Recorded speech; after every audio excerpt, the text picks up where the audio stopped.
So, hello everyone. May I ask everybody to take seats and grab the last coffee, and then we start in 1 minute.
So, good morning everyone.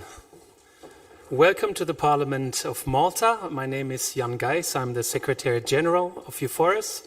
And it's my honor to guide you today through the workshop about the European Green Deal and the situation of renewables efficiency and climate change in Malta. So we're very happy to have very distinguished guests here in the Parliament. But before I go into more content, let me say a big thank you to Minister Miriam Dalli, who helped us to organize this, and also Deputy Speaker David Agius, a long-standing friend of EUFORES as well as Miriam, by the way, from the European Parliament before she came here as minister. And also, I have to thank also the team of the Parliament, especially Eleanor Seri, who cannot be with us, unfortunately, today. They did an amazing job, I have to say. One of the most professional parliaments all over Europe, so be proud about, and it's so beautiful. We're very happy to be here, and for those who still don't know EUFORES that much, I'll let you know why we're here, who we are, what we want from you. So EUFORES, the European Forum for Renewable Energy Sources, is a network of members of parliament, so members of European Parliament, and we will have 2 today with us, but also the EU 27 national parliaments.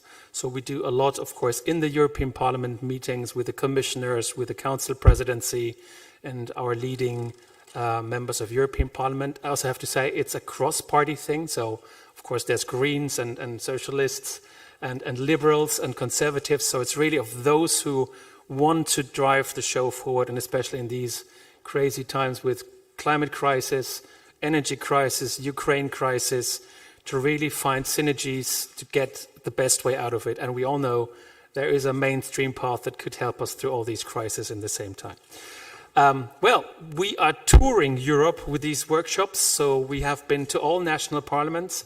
We have been here actually already in 2017 with our big interparliamentary meeting. And just to tell you briefly the difference, today we have the purely national parliamentary workshop, and it's only about Malta today. So we want to learn from you. We want to see your good practice examples.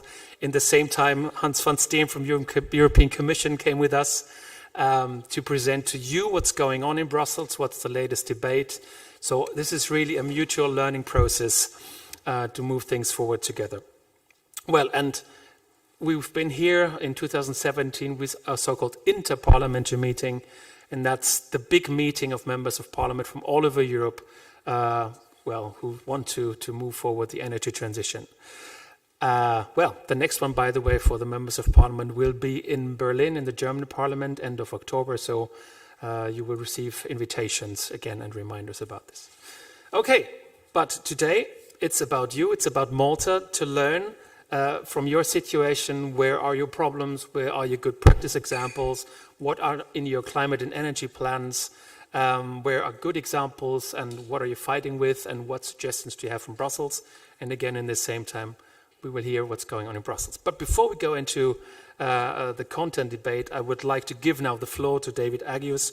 David, you're the Deputy Speaker of the House, and we have the honor that you host us today, and that you are with us and made this happen in your beautiful house. So David, probably the floor is yours now. Thank you. Thank you. Thank you for your kind words. Good morning, everybody.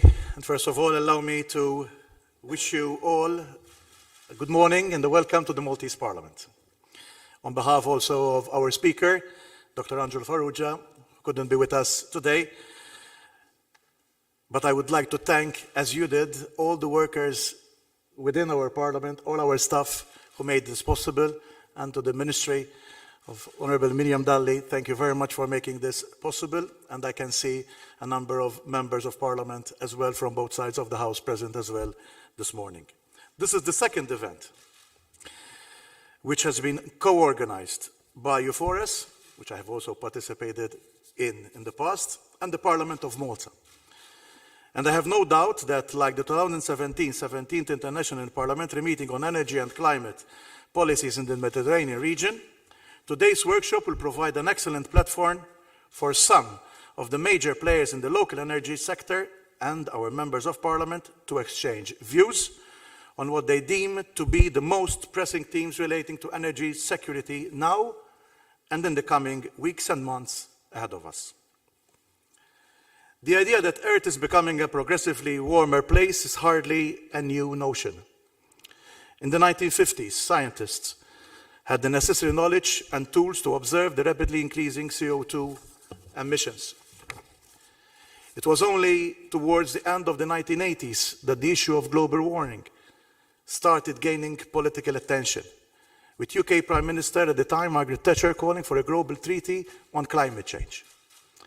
Only a few years later, Malta, a small island state that set the example when in 1988 it put forward a UN General Assembly resolution by requesting the inclusion of climate change on the agenda of the 43rd session of the General Assembly. Malta proposed that an appropriate high-level mechanism be established to address the cause and effects of this phenomenon. This initiative led to the launching of the negotiations and the eventual adoption of the 1992 UN Convention on Climate Change. It was only then, 1997, that the Kyoto Protocol was agreed, whereby developed nations pledged to reduce emissions by an average of 5% by the period 2018-2012, with wide variations on target for individual countries. Whereas the success of this first explicit step remains debatable, it was certainly symbolic in acknowledging that climate change was real and that human activities were undeniably contributors to this problem. While some of us might welcome and enjoy warmer conditions and lifestyle associated with warmer weather, I think all of us are gathered here today can agree that this summer has been one of the longest and harshest in our memories. The impact of these conditions have had on industry and the economy at large is extensive. Summer cereals yields in the EU, for example, are reported to have fallen considerably. The implications on food security of such drops in the supply of stable foods, such as grain, sunflowers, cannot be ignored, especially at a time where the supply chain of these products was already severely affected by the war in Ukraine. The extreme summer weather conditions following an unusually dry winter and spring have also left Europe's principal waterways under-replenished and increasingly overheated. In the past weeks, we saw once mighty rivers reduced to mere streams, with dramatic consequences for the industry, freight, energy, and food production. Also, as supply storages and price rises due to the ongoing war to the east of the European Union and the post-COVID recovery. The negative impacts of climate change are further compounding economic hardship that were already resulting from the pandemic and from the geopolitical tensions around the European Union.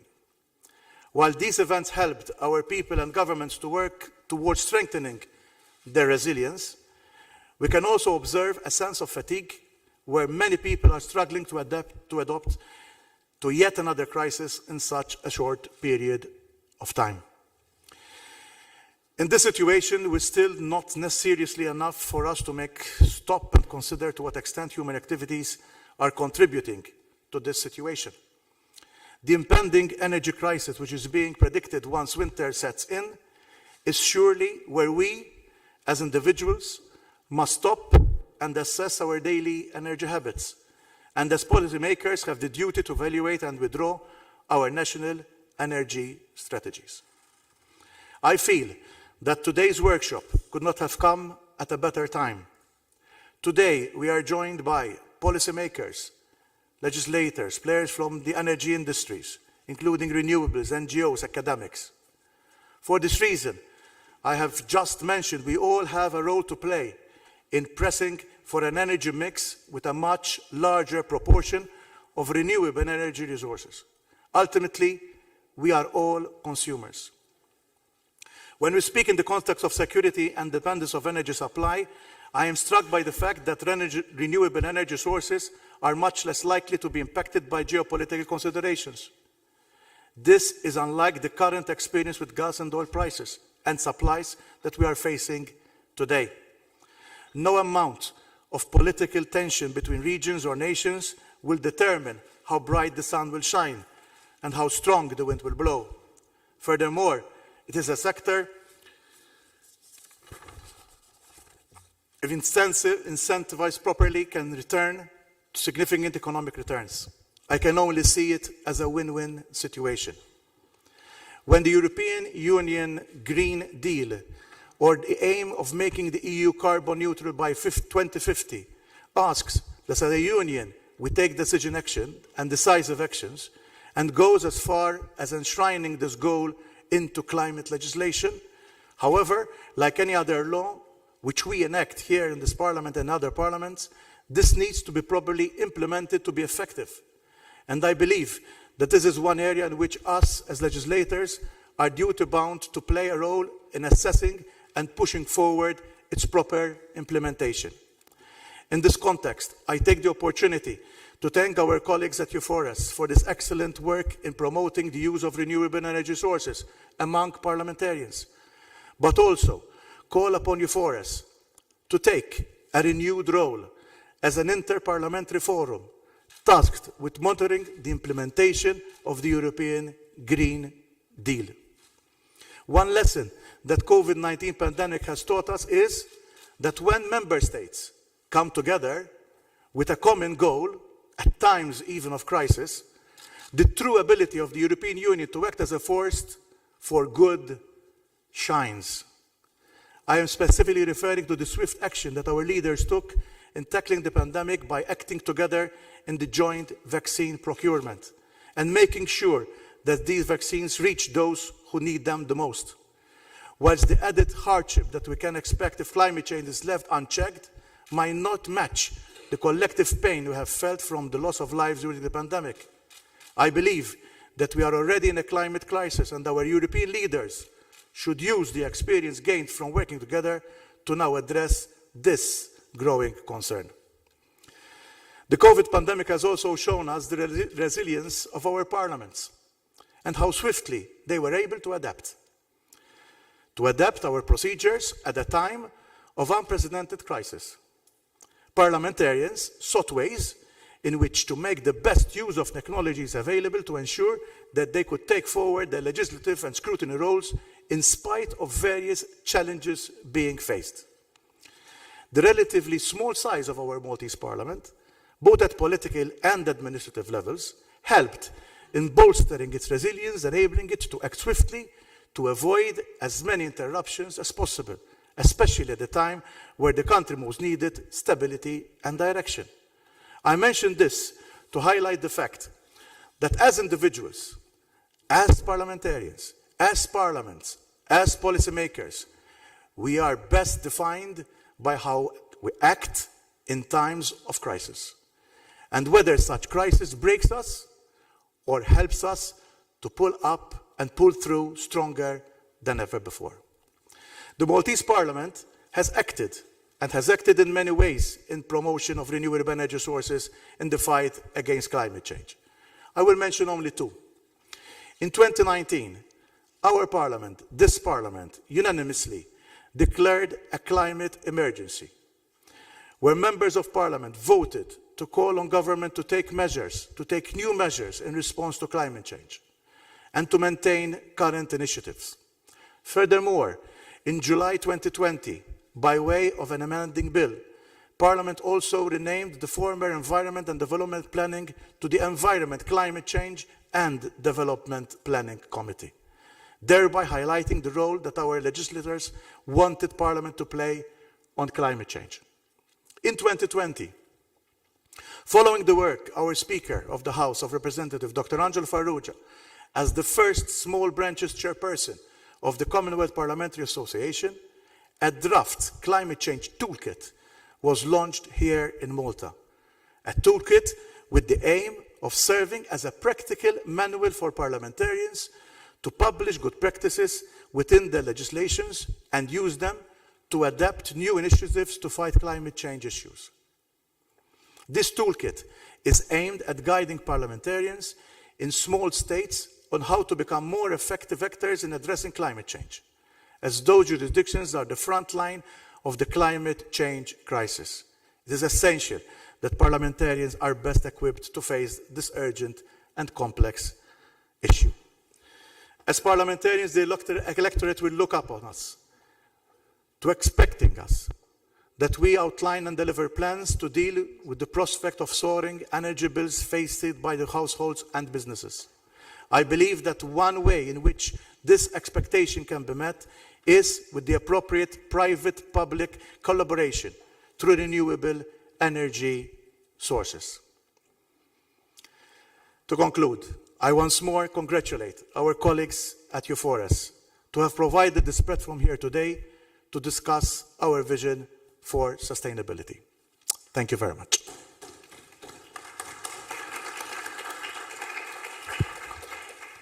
So thank you, David. Thanks for these warm words, your alarming words, and also your enthusiasm. So we're very happy. I feel even much better now. Now I would like to introduce Kieran Cuff, a member of European Parliament from Ireland, also president of EUFORES. Kieran unfortunately could not find a way to join us from Ireland, so he recorded a video, which I hope we can play now on the screen. So I look at our technicians. Yeah, here we go. Good morning and welcome to this EUFORES workshop on the European Green Deal and the National Energy and Climate Plan for Malta. Special thanks to all of you for being with us this morning. I'm Kieran Cuff, the President of EUFORES, and I'm sorry I can't be with you in person. Thanks to the Parliament for hosting us this morning, and personal thanks to David Agayas, the Deputy Speaker and Member of the House of Representatives. You are our host and chair, and you've been a friend of EUFORES for many years. But thanks also to the climate activists, to Christine Andisi. You're putting us under pressure in the European Parliament, so keep up the fight. It helps us deliver the goods on a climate action within Europe.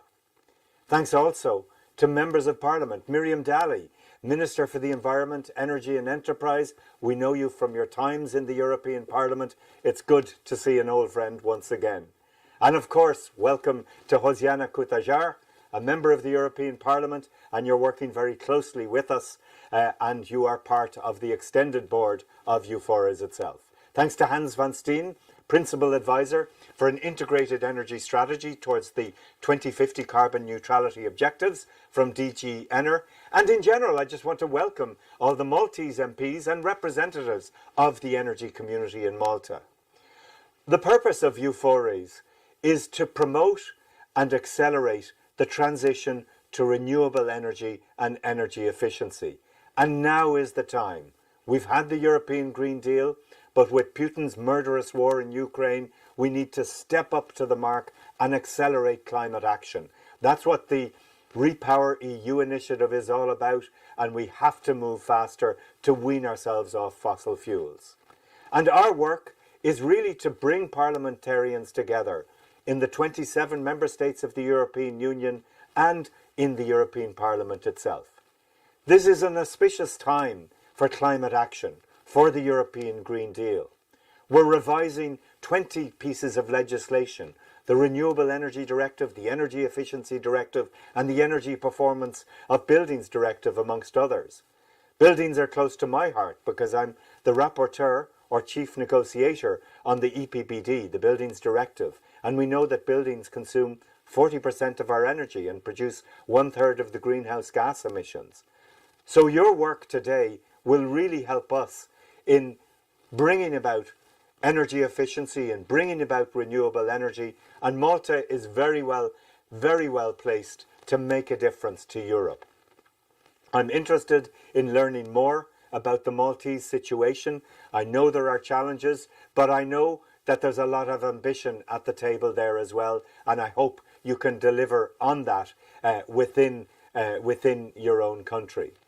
So this autumn we'll be progressing our legislative files in Europe, and I've no doubt that in Malta you will be bringing your ambition to the table in making the Green Deal a reality within your own country. So I wish you well in your deliberations today, and I thank you for your hard work in delivering climate action, in delivering the European Green Deal, and making our dreams a reality on the ground.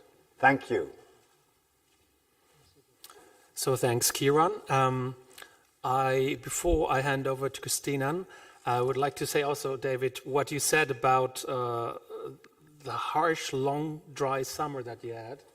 I mean, I live in Brussels. You would know Brussels as a very rainy place like London.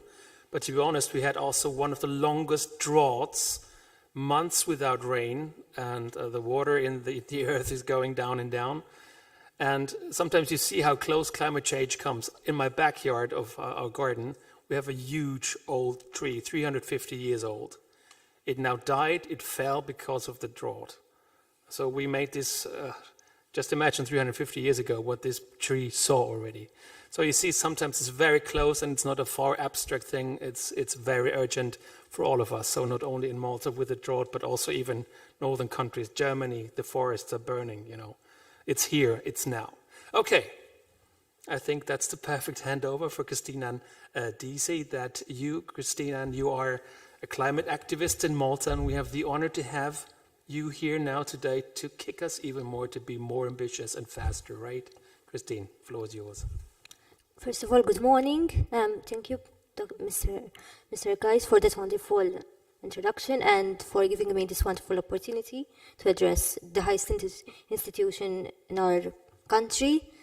Saying that it is an understatement, a huge honor and an honor to be here is an understatement. I remember that when I was around 5 years of age, we were given a talk at school. It was about global warming. We were told that the ozone layer was disintegrating, and that if nothing was going to be done in 20 years' time, which I learned recently is what they always say, 20 years, we were going to be past the point of no return. Well, it's 20 years later, that should tell you how old I am. And the ozone layer is still around. It closes every spring, but it's still around. Unfortunately, we are now facing a very different problem, and it's even more pressing and dangerous than global warming was. That is climate change. We must act now if we are to save the planet, because the melting of the glacier layers and other tragedies, as you have said, are very life-threatening to a lot of people, especially people with disabilities like myself, because emergency resources are hindered when they are trying to reach people with disabilities.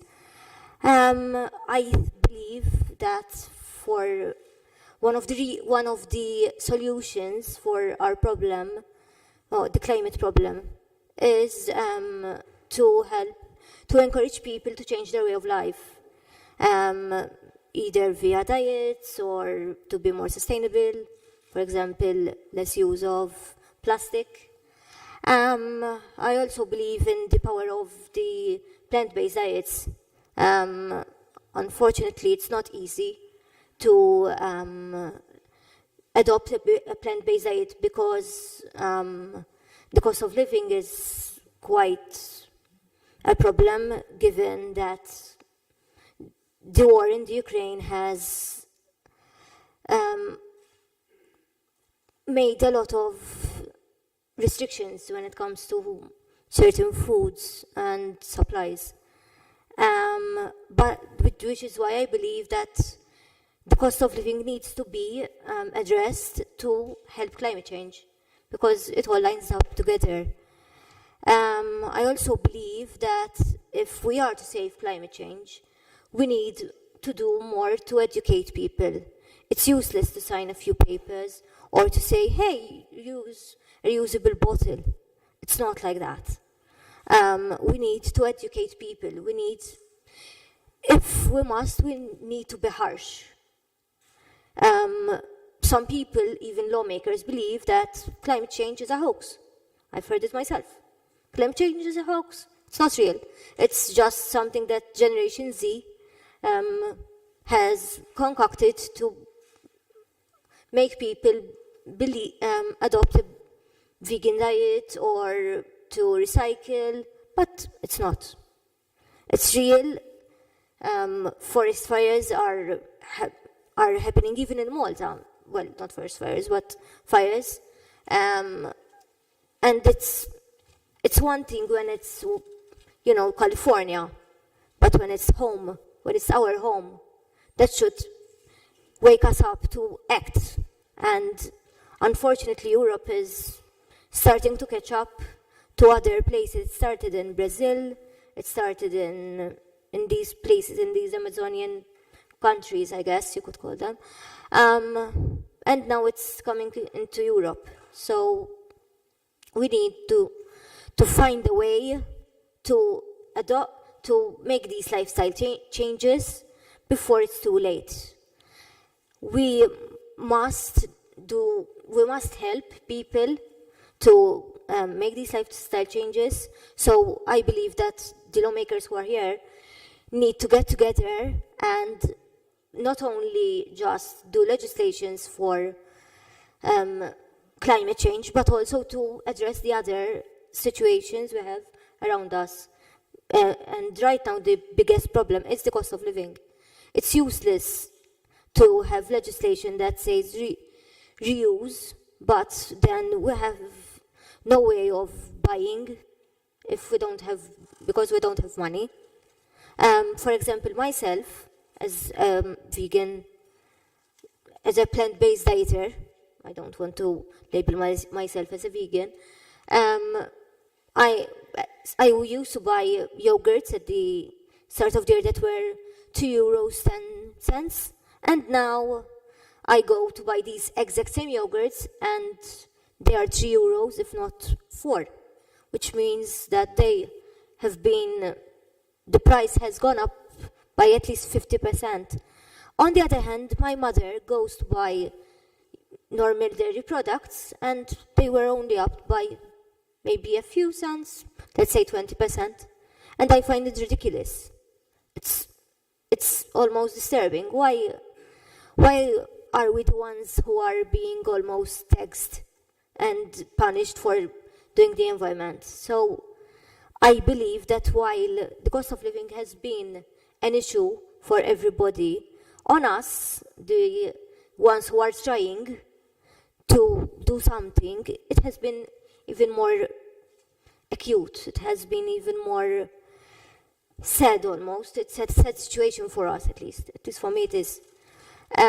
So while I do believe that the Green Deal that the EU approved in 2020 and initiatives like, the Earthshot Prize, which was announced yesterday actually in New York City, have been really important in gaining support for climate, gaining awareness, actually, not support, in terms of climate change and educating people, but they're not enough. It's useless to gain awareness, and then when someone tries to do something, they'll find roadblocks and issues like, money and accessibility. For example, there are recyclable centers, but for me, it's not really doable to go to a recyclable center. So I believe that while these initiatives are great, they need to be more accessible to the people.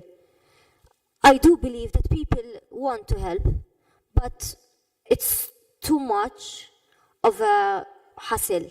You know, our lives are difficult now. They are not as easy as they were 20, 30 years ago. We are more busy, and we need quick fixes, I guess. Well, climate change isn't going to be a quick fix, but we need to find remedies to get almost shortcuts that will lead us to the longer road. Because in the end, if there's no planet, it's useless to have a job if places are burning. So while I believe, and I think all of you here, that a lot have been done, we need to do more. The restricted ones, but willing ones, need to be included in the discussions, in the table. We need the power of the people if we are to succeed in this fight. It's useless to say, oh, we'll fix it, you know. It has to be all of us. It takes a village. Like everything in life, everything takes a village. But this is far more important, and it affects everybody. It's not just me. It's not just, you know, anyone. So please, I'm asking all of you here today, especially the lawmakers in Malta, to keep doing what you are doing, but to actually include us, speak to us, the activists, the normal people, the everyday people, because we are willing to help, but if we are finding roadblocks, we can't help. So again, thank you for what you're doing, but please include us, because if we are to change the planet, we have to do it together. Thank you.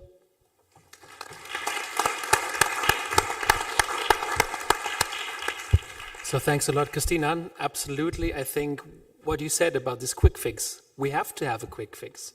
We have basically a decade left to solve the climate issue. We're running out of the carbon budget that we could still use, and we see now the tipping points are coming faster and faster. And you're absolutely right. Also, we have to get people on board, and I just don't say it like this, because if we don't get the population on board on this really joint village effort, directives, legislation is just paper.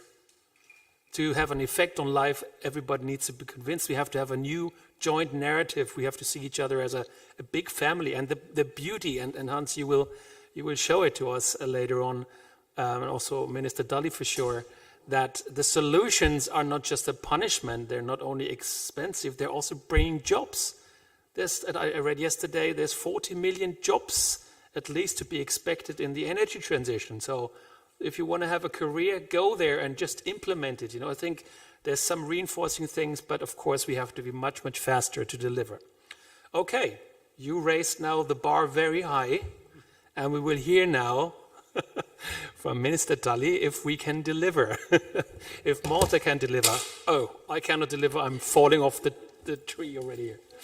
Okay, Miriam, I'm happy now to open the second session where we want to discuss about the situation in Malta, how you implement, the legislation coming from Brussels that you all also decided beforehand in the European Parliament, and where are your bottlenecks, what are your challenges, and your good practice examples to implement all of this. So, Miriam, please.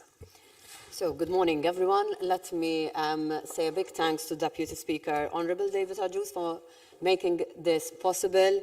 Thank you for the opportunity to share with EUFORES and all stakeholders our vision related to the green transition and the very important role of renewables and energy efficiency in such a transition. I will be focusing primarily on this. First of all, Jan and the team at EUFORES, welcome to Malta. Thank you for choosing to host this workshop with the Maltese Parliament. I'm so glad to be seeing you again today in my own home country. Welcome also to the European Commission representative, Mr. Von Steen. It's good to have you here for this discussion as well. You know that we are truly thrilled to have you here and have this conversation with you all. And I believe that this workshop that we're holding today could not have come at a better time. As I always tell in different EU fora and to my different EU counterparts, I very much believe that this is the time to accelerate the much-needed investment in clean energy infrastructure across the European Union as a whole, and Malta included. I'm so glad today to hear the link that we're doing between the green transition and climate change. And I'm saying this because until a few years ago, I still heard skeptical voices when we used to speak about climate change. I still remember some comments on social media, for example, saying that climate change does not exist, that this is a scam, that this is not human-induced, and all these other comments. But today, I'm so glad that after a few years, we're hearing much more different voices and people acknowledging that, yes, this is a pressing challenge, that this is a pressing issue, and this is something that we need to act upon today, preferably yesterday. So what period we're living through? These are definitely challenging times for all, and more so in the energy sector, as we were saying earlier as well, before this session actually started. And that is the reason why we stand united together with the rest of Europe. And we stand united in sending a strong signal of solidarity and cooperation to safeguard our citizens, our communities, and to support them in the face of the international rising of energy prices, whilst working hard to ensure security of supply. And for us, that is extremely important. So this is also the reason why we will continue working hard to increase our share of renewables and also incentivize businesses and households to switch to energy-efficient operations and also renewable energy models. I believe that we're in this together, and I'm not saying only as stakeholders in Malta, but also across the whole of the European Union. And we can only pull through if all of us work together and all of us act responsibly. Jan, at some point you mentioned that solutions should not be looked upon as punishment, but we need to make sure that the solutions that we present are actually an opportunity. And even though we're going through very, very challenging times, I look at this tough period as an opportunity to actually change what we were doing before, to actually invest more in cleaner technology, in renewables, in energy efficiency. But we believe as well that the public and the private sector, together with households, should work together towards achieving one common goal. And that common goal is that of ensuring energy savings wherever possible. Now, whilst we have rolled out specific measures for the public sector to ensure energy savings, we are now working closely with multiple stakeholders in the private sector, because we want to instigate a positive change and also help save energy in the business sector too. The same goes for households. We are working to make sure that households as well, through targeted campaigns, will be saving energy and be efficient in energy use. Now, we are fully cognizant of the fact that our economy and our people have showed tremendous resilience during the COVID-19 pandemic. It was a tough time for all of us, particularly since we are an island member state, highly dependent also on the services industry.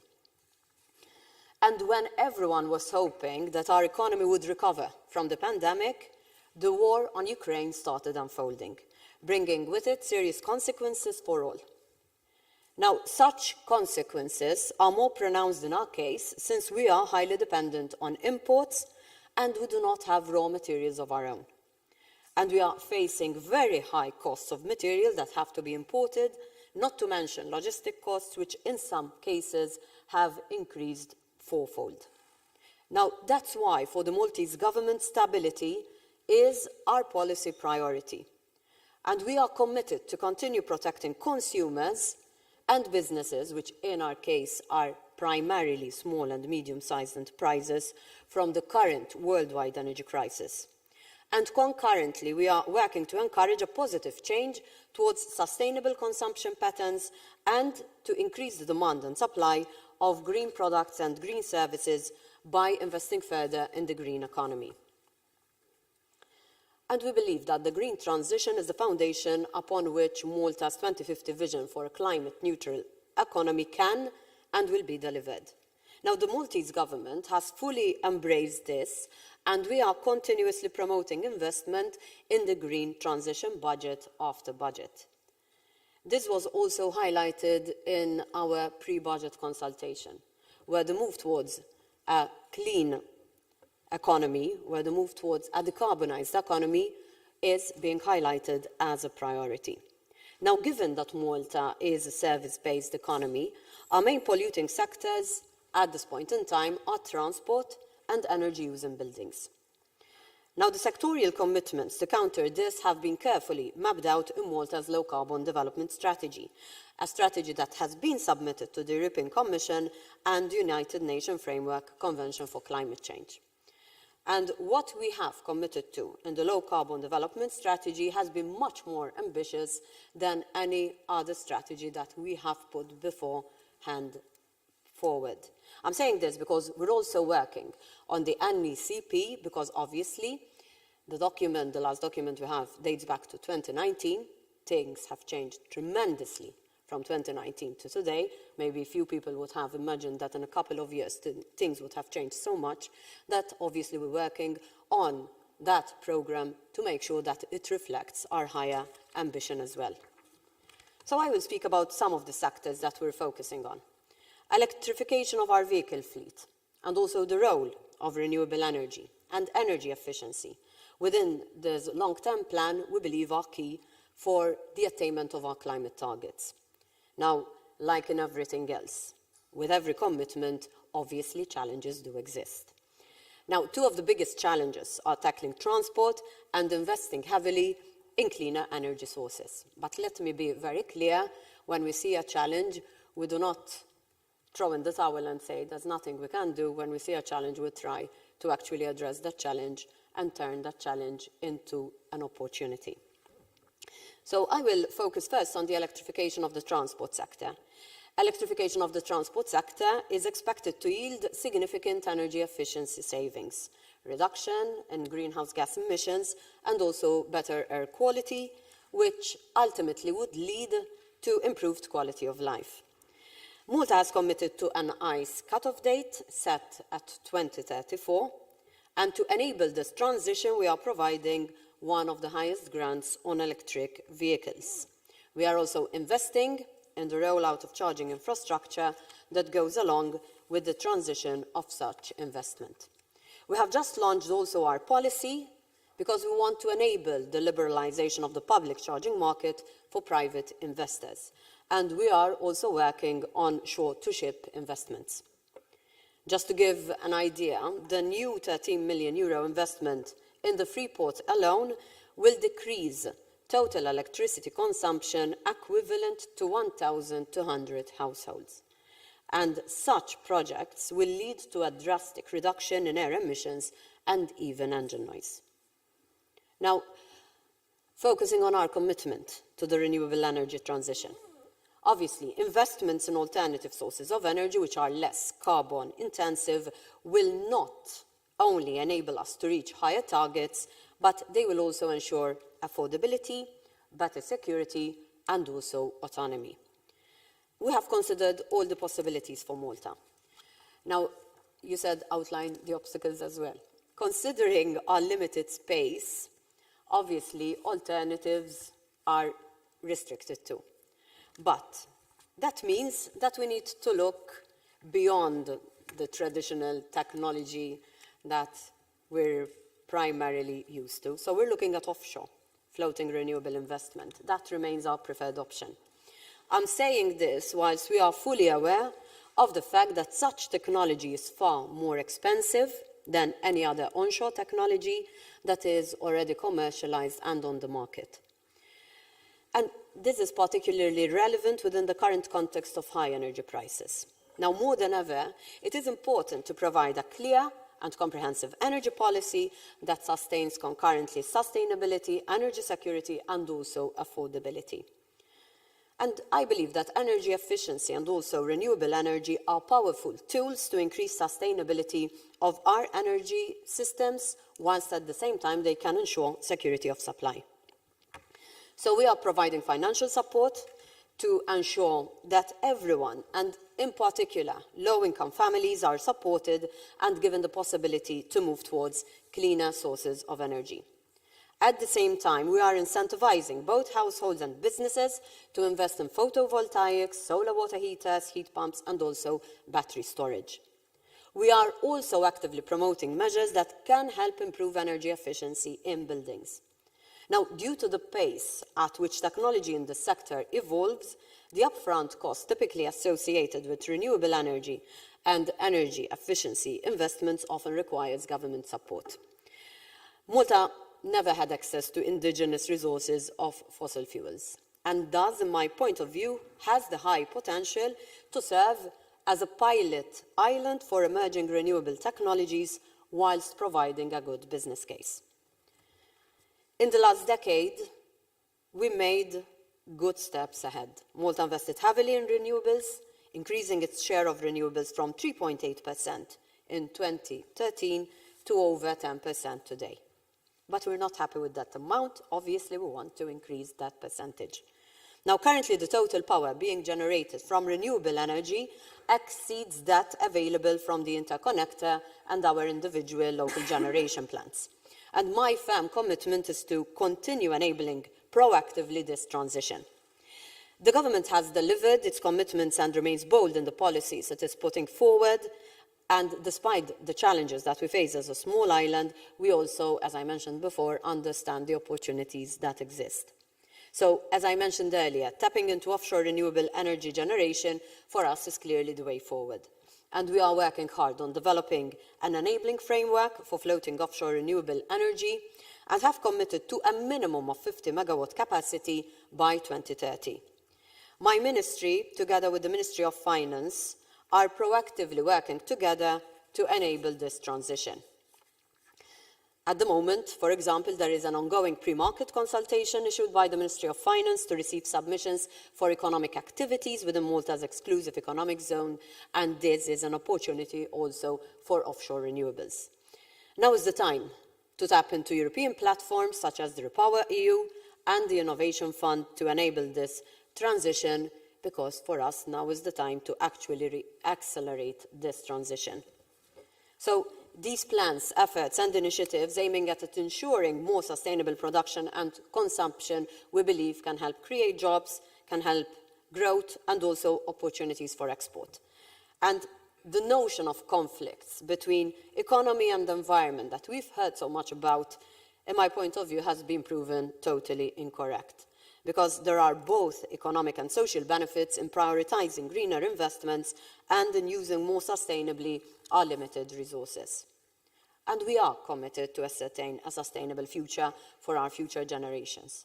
And we are delivering this through our ambitious program that mainstreams sustainability principles across government.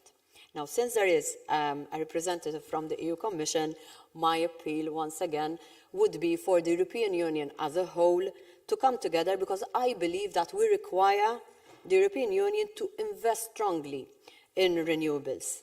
I would say in the same manner that it intervened strongly when the EU was facing a financial crisis. Because what we are facing today is an energy crisis that individual member states on their own, in my point of view, can't really address properly. But I believe that collectively, the European Union as a whole can really make a difference.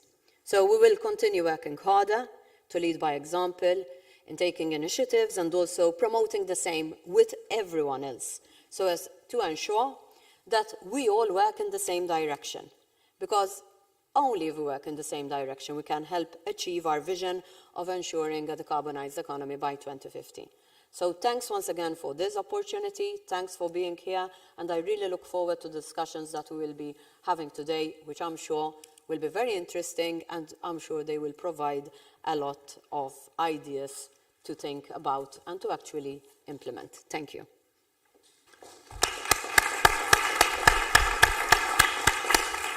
So thanks a lot, Minister Dalli. Thanks, Miriam, for that very ambitious and very energetic presentation of your plans and what you're implementing in Malta. And let me now hand over to Cressida Galea. You are a member of the House of Representatives as well. And Cressida, you also probably linked to Christine's speech before. You will tell us about energy democracy, public policies, and best practices to end energy poverty. So there's also this social dimension of the energy field. So please go ahead. Thank you very much. Thank you, Deputy Speaker, as well, and thank you all, and welcome to Malta. I would like to thank especially EUFORES for organizing this very important workshop as well. The environmental and most particularly the energy sector in Malta have always been at the forefront of our political agenda. However, at present, obviously, because of the macroeconomic situation that we are experiencing, it is of particular importance. I always stress that national governments do not have the power to control external forces such as the COVID pandemic and even the war that is happening on Ukrainian soil. However, they are able to control internal decisions, and that is what we are doing. Still, the transition to a more sustainable economy and to establish a real climate policy cannot be achieved by working in silos, and the government cannot force people to change their behavior and lifestyle. However, they can lead by example and also pave the way to a more sustainable lifestyle. There must be effective communication between member states and, most importantly, between the citizens and the government, because sustainability and climate neutrality must be a collective goal. And this is also relevant to the topic on energy democracy. The government must provide a vision of its commitment to transition towards sustainability, whereby this vision can serve as guidance for democratically restructuring the energy and electricity sectors through the processes of shifting from fossil fuel-based systems to renewable energy systems. This vision should be built around one of the most important energy policy concerns, that is, energy poverty. In general, public policies should take a preventive approach rather than a reactive one, and this should also be the case of energy policies. The government should aim to adopt preventive measures through investments in renewable energy, through investments in energy efficiency, because this is necessary to solve the root cause of the energy poverty concern, obviously. In the long term, as opposed to implementing social policies, such as, for example, income assistance or support, direct support via, for example, payment of energy bills, which is palliative and provides short-term relief to households. So we must look at the long-term vision. For example, a few years back, Malta participated in the Smart Up project that was designed to enable vulnerable consumers to increase interaction with smart meters, to improve energy literacy, and also to change energy behavior to reduce energy costs in the home. And we can say that Malta also has been a frontrunner in this regard, having successfully kept stable energy prices, whilst the rest of the member states have experienced the unfortunate increase in their energy prices. We were able to do this because of a number of planned decisions that were taken in the past and also at present to keep energy prices stable, that enabled us to protect the Maltese citizens from such increases.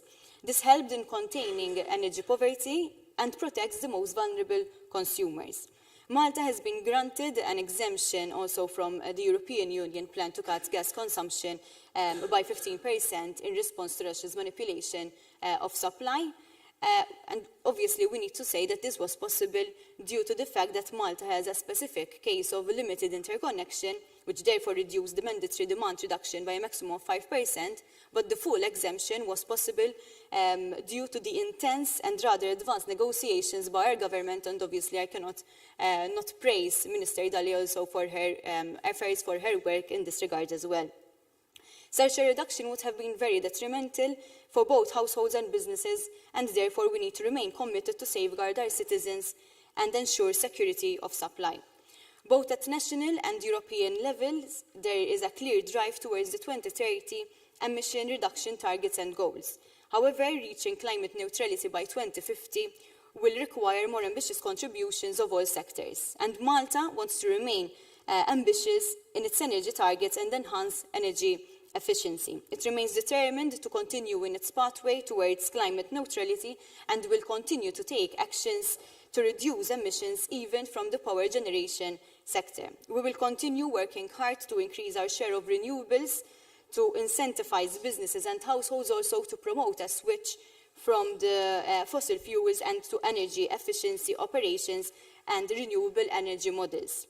The public sector is committed to lead by example. In fact, a few months ago, it has also launched the energy saving guidelines and practices, which are starting to being followed now in the public buildings and also public open spaces in relation to the use of appliances, the use of occupancy sensors as well to control both lighting and air conditioning, and also educational and awareness campaigns by government entities as well as departments.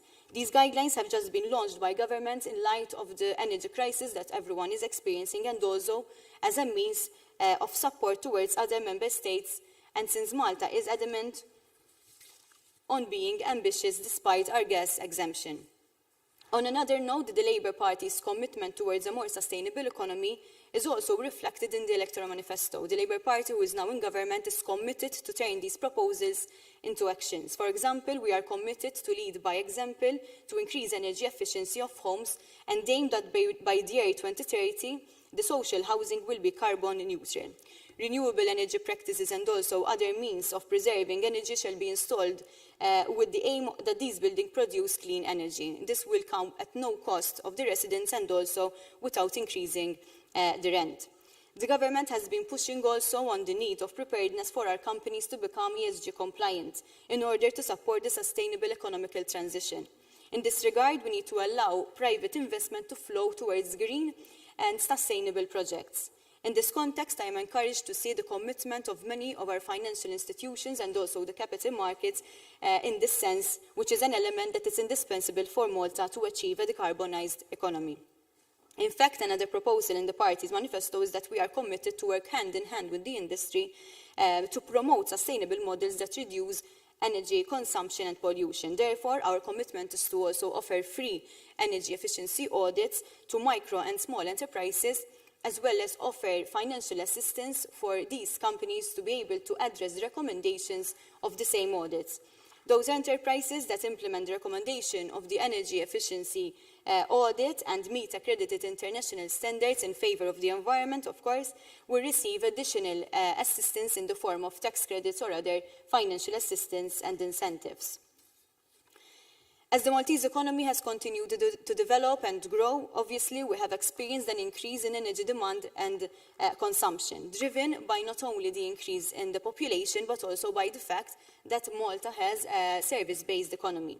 Therefore, instilling behavioral changes towards more energy efficiency practices is fulcrum in our endeavours towards climate neutrality. I conclude by saying that the Maltese government remains committed to transition towards a greener and carbon-neutral economy and will invest substantially in this process to ensure that no one is left behind, and therefore to tackle also the energy poverty that it obviously is occurring throughout obviously Europe and across the world as well. Thank you very much.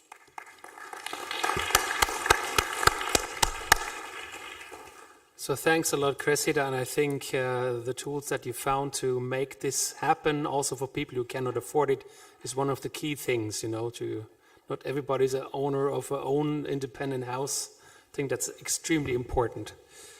Okay, now also very happy to welcome you, Josiane Kutoryar, member of European Parliament, also member of the EUFORES Extended Board. Great to have you here, and to have you here with both the Brussels perspective, the latest news from European Parliament, and how Malta can become an independent, energy-independent island. Josiane. Thank you, Jan, and may I take this opportunity also to thank the Deputy Speaker, Minister Dalli, the members of Parliament here present, stakeholders, activists, colleagues. It's great to be here together to discuss. And may I also say to you, Jan, and all the EUFORES colleagues, welcome to Malta, and make sure that you'll also visit a bit around, even if we'll have a bit of uncomfortable weather, but make sure you'll visit a bit around. And indeed, I'd like to express my gratitude for the numerous and enriching events that we have as EUFORES, and I'm also proud to also be a part of this platform where we speak continuously and raise concerns, both environmental but also those of our citizens, our businesses at European level. And indeed, I'm more glad here today to discuss the potential that islands have. Islands are at heart. Obviously, I'm coming from Malta, an island member state, and I happen to also come from Gozo, which faces double insularity. So I love working on islands policy, and we have a long road ahead of us, but a very important one, to also make sure that we keep our decarbonization objectives and targets and to contribute towards Europe's climate neutrality. 5 years ago, precisely in Malta, European leaders subscribed to the so-called Valletta Declaration on clean energy for EU islands, recognizing that with their strong sense of community and their territorial potential, these regions can be indeed architects of their own energy transition. Given the unique economic and geopolitical situation that we are currently in, we are somehow forced now at this particular moment in time to swiftly readapt our priorities. And this is the reason why energy efficiency and renewables, which were already high on the EU's political agenda even before the Russian-Ukraine war struck and even before the spiraling increases in the energy prices happened, are key to reach a twofold goal: decarbonization and energy autonomy. I'm definitely all in favor of the switch towards renewables and the movement towards a greener and more sustainable Europe. It's urgent on multiple levels, and this cannot wait. But I'd also like to emphasize that this can also only be successfully achieved if we make sure that we leave no one behind. The European citizens affected by the transition, especially the most vulnerable ones, the regions that have their own access and geographical realities, our SMEs on which our economies are built, these need to be on board. And we need to make realistic targets, ambitious ones, but at the same time measures that help all these not to fall behind. For islands, due to their geographical features, the security and the autonomy of energy supply indeed represent an utmost priority. Malta, of course, has its own particularities in terms of resources, size of its market, landforms, which requires tailored approaches to the transition towards renewables. We heard also Minister Dalli speaking about the fact that we are looking towards offshore renewables, whilst other member states and other regions may afford more on-land energy renewable sources. This is why it is understandable that at European level, Malta is advocating for a differentiated approach, including in the case of the Renewable Energy Directive. We're all in favor of the principles and urgency of all of this, but as said, we need to take into account these particularities.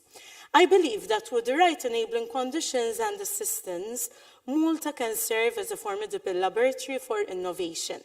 Decarbonization is an excellent testing ground in this regard.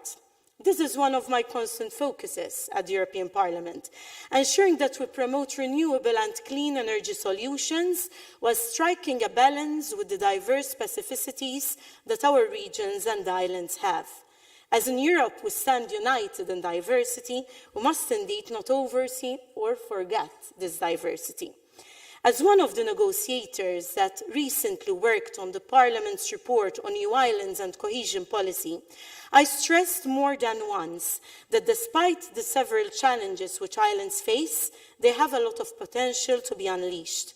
For this to become a reality, however, concrete compensatory measures that offset any negative consequences for islands' economic, social and territorial cohesion in the process of transitioning to a cleaner economy are necessary.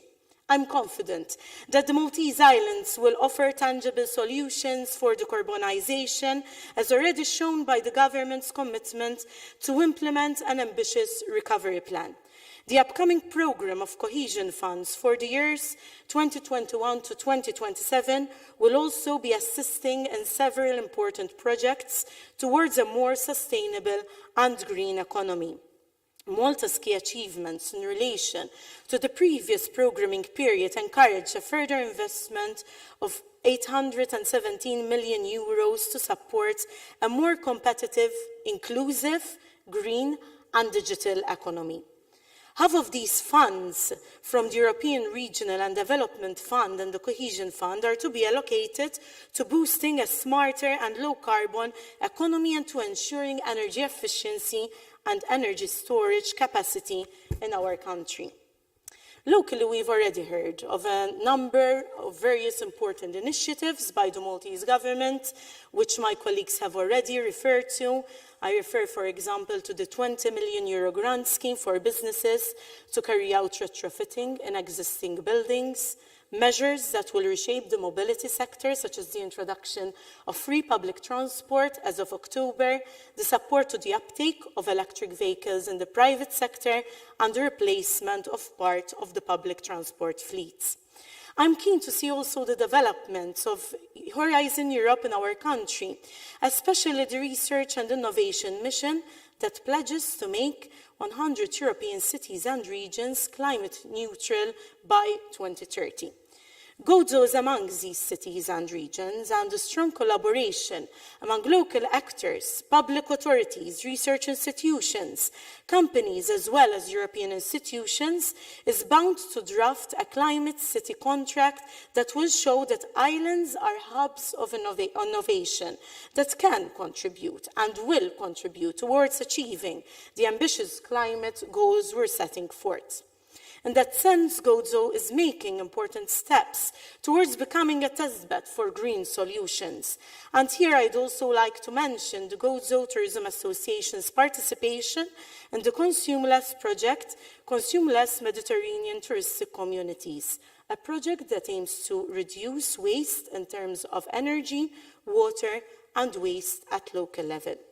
Speaking of European islands, we can see that the European Union has invested in the last years when it comes to decarbonization.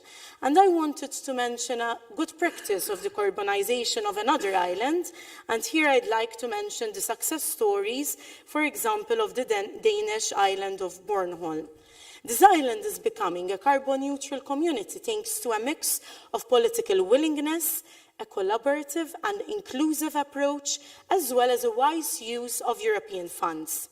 The reason I mention the story of Bornholm is because it teaches us that the switch towards a climate-neutral society has to be firstly rational and based on a gradual transition, and secondly, it has to respond to the needs and worries of all concerned, engaging our citizens, engaging our businesses, seeking to address energy poverty. And this brings me to my second point, that transitions must be pragmatic and must not marginalize or leave anyone behind, especially our most vulnerable ones who already cannot afford to keep up. Indeed, to ensure a successful transition to renewables, the engagement of our citizens, of our NGOs and stakeholders is indeed essential.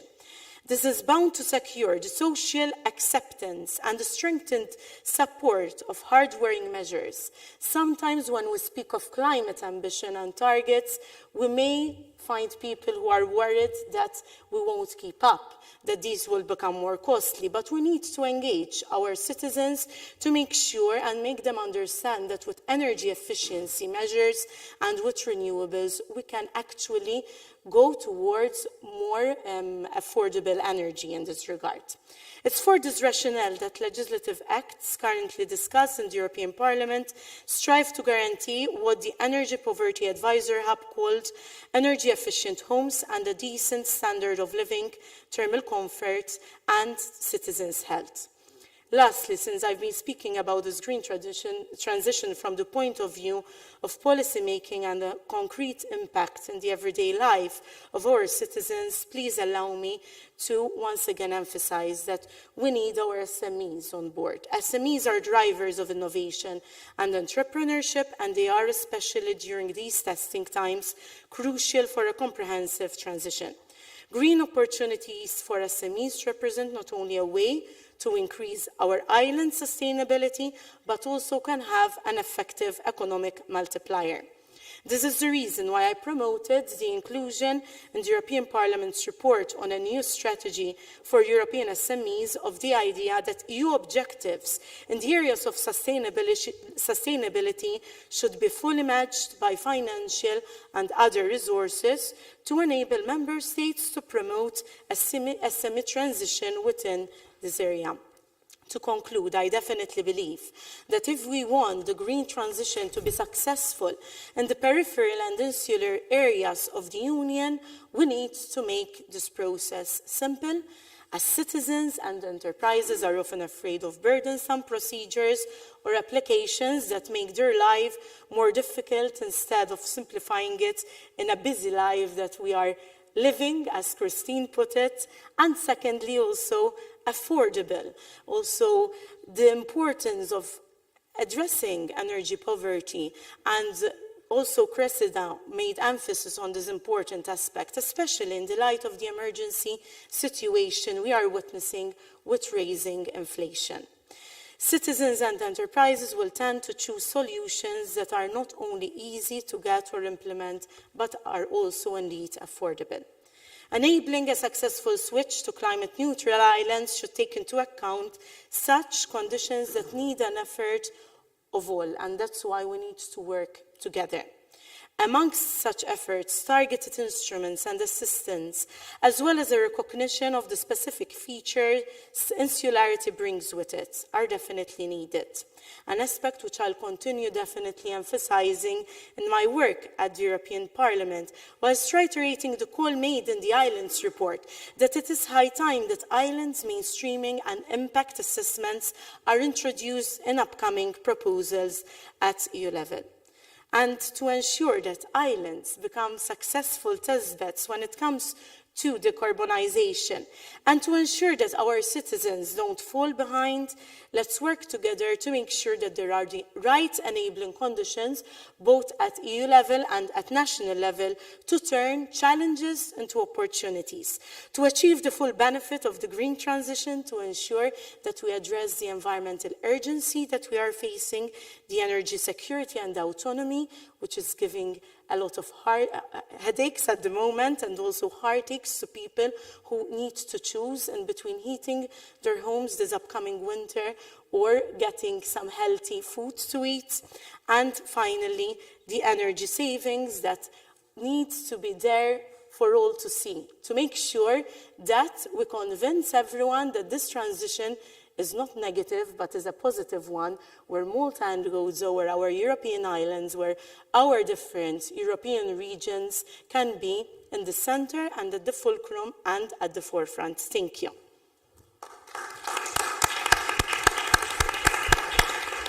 So thanks a lot, Josiane, also for your work on the Energy Island strategy in the European Parliament.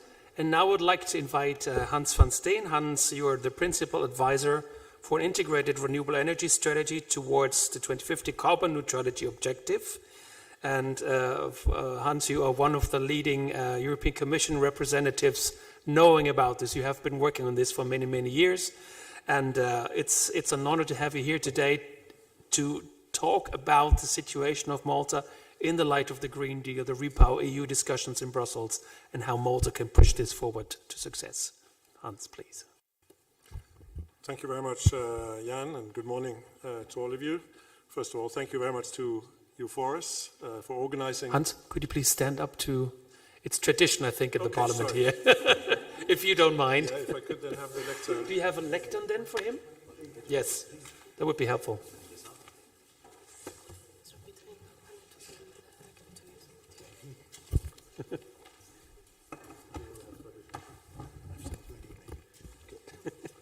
Okay, there we go. Thank you very much, Jan. Thank you to EUFORES for organizing this workshop. Thank you very much to the Maltese Parliament, Mr. Deputy Speaker, for hosting us here today. It's a great pleasure. And thank you for all of you, Minister, for being present here today. It's a great honor for me.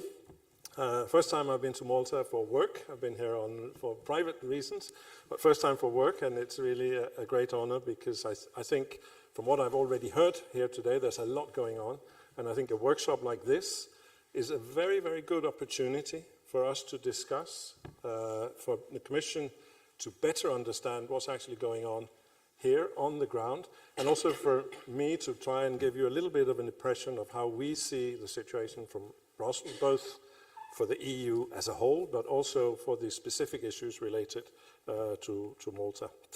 So, I think the first thing to say, for me, as you said, Jan, I have been working in energy for the best part of my career, and I have never seen a situation on energy like the one that we're in currently. We're essentially facing a triple challenge in energy. First of all, the climate crisis. I think if anyone was in doubt this summer, very, very clearly shows that the window is closing. Climate change is happening. If we want to avoid catastrophic climate change, we really need to act, and we need to act much faster and with much more decisiveness than what we're doing right now. Secondly, we're seeing a security of supply crisis. I think we in the Commission are really worried for this winter that we will have potential shortages of energy when it comes to both gas, but potentially also electricity and maybe oil and diesel. It's a real concern that we have to take very, very seriously. And then thirdly, we are facing a crisis of affordability. We've seen prices reach to unprecedented levels. And as we just heard, there are people actually today facing the choice between heating and eating, and frankly, at this point of time, it should not be the situation in the EU, anywhere in the EU, that we face that situation. So I think what is really, really important to understand, that in order to deal with this triple challenge, or this triple crisis, I think we can actually call them, there are two things that we need that can help on all fronts. One is to become much more energy efficient, and the other one is to speed up renewables deployment and speed up the energy transition. And that is why the Green Deal agenda is more important now than ever. That is why we must speed up the Fit for 55 package that Kieran Cuff mentioned in his address. And I think what we can say is that we're making progress. The European Parliament has just adopted its views on, for example, the Renewable Energy Directive revision, the Energy Efficiency Directive. Now we need the Council, the Member States, in the trilogues that will happen in the next few weeks, to be constructive so that we can move fast. We're adopting now legislation at record speed because this is an emergency. We're finding legal basis in the treaty that allows us to do that. But now we cannot sit and deal with little difficult bits in the directive. We need to adopt these directives so that they can be implemented and that we can speed up this energy transition based on legislation. Because it's of course all very well that we agree that we need climate neutrality, we need a 55% reduction of emissions by 2030. This has all been agreed, it's in the climate law, legally binding, all the rest of it. If we don't have the legislation that allows us to get there, it is not going to happen. Let's face it and be very honest about it. So, both renewables and energy efficiency can help with these triple crises. Energy efficiency, I think, especially in the immediate term, if you actually change your behavior a little bit, if you turn down the thermostats, if you do not take your car for shorter travels, if you put more people in your car, there are many, many, many things that can be done, and they have an immediate effect. Renewables can also be fast. We know that it is possible to put up solar panels, but of course we also know that there are issues related to the value chains and the supply chains. So energy efficiency is the one that can deliver immediately. For renewables, the Commission has put forward proposals to speed up permitting, because that is the bottleneck everywhere in Europe. We see it takes far too long to get the necessary permissions. That has to change, and we have that now as part of the Renewable Energy Directive revision. Again, we need that to be part of the negotiations as we move forward to the trilogues. Therefore, we hope that we can move really to a fast solution on all of that. If we think back for a moment to the time we presented the Green Deal, this was before COVID, before the prices shot up, this was before the war in Ukraine. But as I said, all of these events actually only underline the importance of accelerating the implementation of that. And now we have new instruments to do exactly that. We've heard about the Recovery and Resilience Facility. That provides enormous amounts of money for economic recovery following COVID. We've clearly said that energy efficiency and renewable projects needs to be part of that. And we've seen that many member states are actually doing that. Also in Malta, but for example on renewables, we think in Malta, more projects related to renewables could have been part of that, and that's why we're now looking at revising the plans. We've made more money available from the emission trading scheme, and we think that there is a scope there for doing even better, including in Malta.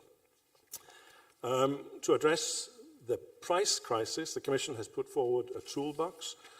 We did that in the autumn of last year to help member states alleviate the worst consequences and the worst impacts for consumers, both households and industry.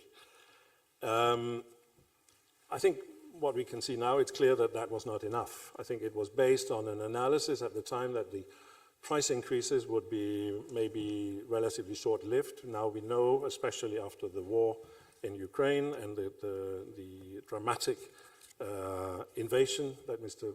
Putin has orchestrated, we see that all this is affecting the energy sector in a way that we think the price increases are there to stay for a while.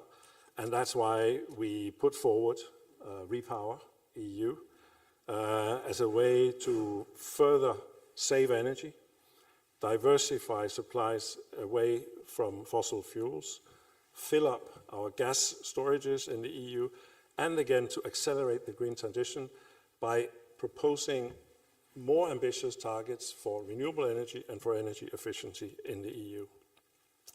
That was then followed up by Save Gas for a Safe Winter, another initiative that was very, very quickly adopted in Brussels, basically saying member states should reduce consumption of gas by 15% over the coming winter.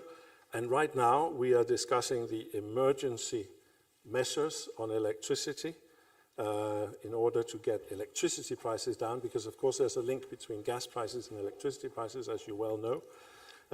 And all of that needs to be linked to demand reductions and also to measures that bring the scale down or the remuneration of certain types of low carbon and low cost electricity generation, so that this money can be filtered back to the consumers and help them to better deal with the price crisis. This should also include a solidarity contribution, as we call it, from fossil fuel producers, because it's not fair that, for example, those who can produce electricity at very low cost are helping solve that crisis when we see very large profits, for example, from oil and gas companies. And all this is currently discussed in Brussels, and we hope that already next week in the Extraordinary Council that we can have agreement on it so that it can come into effect very quickly. And that is because we are using a legal base, Article 122, for those of you who are into treaty legal issues, which are emergency measures that allows us to move very, very quickly. without a deep involvement of the European Parliament, which is of course regrettable, and I know that the European Parliament is not very happy about it, but I think it's also well understood that this is necessary in the current situation. These measures will be temporary, so it's not, shall we say, law that will stay in place. It's to deal with the immediate emergency and crisis that we're facing. This puts, of course, a lot of pressure on the member states, just like it puts a lot of pressure on the Commission in order to do that. But as I said, we are in an extraordinary situation. It calls for extraordinary measures. Now, let me talk a little bit about Malta and the progress that has been made here towards an energy transition, and also the specific challenges which are faced by Malta as an island state, also when it comes to interconnections and infrastructure. Now, compared to the rest of the EU, Malta's energy situation is, of course, very different. You have a significantly higher share of fossil fuels, oil and gas, in the energy mix than the rest of the EU. And you have a lower share of renewables. In fact, you only have around half the share of renewables than the EU average. A lot of that can be explained by the specific characteristics of Malta, the lack of space and so on. But we still think that more can be done. And, you know, it is my duty as the Commission to push and to sort of try and say that, you know, we need to do everything that we possibly can. So we welcome that Malta has reached its target for renewable energy for 2020, the 10%. But we think when it comes to setting the level of ambition for 2030, what Malta set out in its National Energy and Climate Plan could be more ambitious, and we would welcome that. And I was really impressed and pleased to hear what the Minister just said about, for example, offshore and floating offshore. I think that is the way to go. There's a huge potential. I've seen studies on that that show that there is a fantastic opportunity for those type of technologies, which are actually maturing. It's true, as you said, Minister, it is currently more expensive, but it is a technology that is maturing, and we're seeing cost coming down. When it comes to the money in the recovery and resilience plans, we think, as I said, more could be spent on renewables. We welcome very much the emphasis there is on energy efficiency. For example, for building renovation, especially public buildings, we think that is really, really important. But again, I have to say, when it comes to the overall level of ambition in the Energy and Climate Plan, we think that there is scope for more ambition in the Maltese plans. When it comes to infrastructure, we understand, of course, that there is a huge interest and emphasis on interconnections to be part of the European market. So we also welcome the planned second Maltese-Italy electricity interconnector to be partly funded by money from the regional development funds, but that is very, very much welcome. We have perhaps more, shall we say, thoughts still to be finalized when it comes to gas infrastructure, because we know that there's a very limited role for gas as we move towards full decarbonization in 2050. We heard in the previous intervention a lot about the island initiatives of the EU. We are very confident that here again there's a lot of good work that can also be of benefit to a place like Malta. We see a lot of EU islands are now really rapidly moving forward, becoming also self-sufficient. I'm not saying that could be the situation here in Malta, but there is certainly scope for more. We heard about electrification of transport, again, something that is really, really important, because transport is, of course, a huge consumer of fossil fuels, oil in particular. But again, for that to, shall we say, contribute towards the overall decarbonization objective, that requires also for electricity production to be decarbonized. And that is why, for example, things like offshore wind or even higher and more accelerated rollout of photovoltaic is so important also in Malta. Let me perhaps stop here. I think, as I said, we are in extraordinary times. We need extraordinary measures. The coming winter will be potentially very difficult. We need to work on short-term emergency measures. That is the focus in Brussels for, I think, understandable reasons. Politicians tend to think about that. But we should never lose sight of the fact that the real long-term solutions lie in energy efficiency. They lie in homegrown, indigenous, renewable energy and a system based on more efficiency all along the energy value chain. So thank you very much for listening to me. I look very much forward to the debate. Thank you very much. So thanks a lot, Hans. We are horribly over time already, but I would still ask three comments or questions from the audience, from members of parliament, to the speakers probably. Then we take a short, very quick group photo with all of you, and then we go into a short coffee break, and then we continue. So I would say, are there short questions or comments to the speakers? If not, then let's go to the group photo. I would like to invite you all to come up here. Yeah, and I hear it's raining outside. Probably skies are hearing us that we need water. Yeah. Okay, please come all forward. I think the photographer will take it from up there.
speak, I think, to talk.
So, hello everyone. I hope that my voice helps to bring people in to finish the coffee.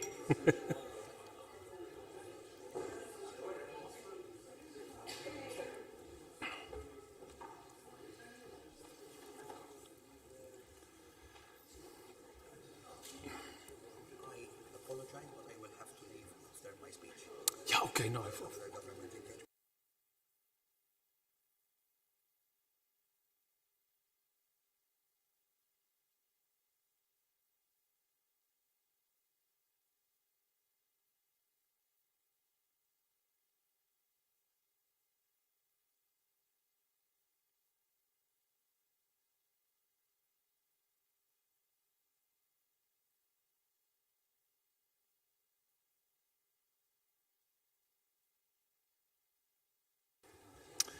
Good, everyone. So I hope we can catch up a little bit on our timing.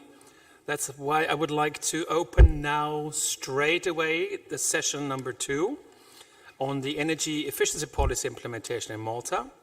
And it's my honor to have Chris Bonnet here. Chris, you're the Parliamentary Secretary on EU funds. And I'm happy that you give us now an introduction on the Maltese perspective on the opportunities and challenges to reach ambitious energy efficiency targets. So we go more a little bit into the different sectors now, more into technical details. So Chris, the floor is yours. Thank you very much. Good morning.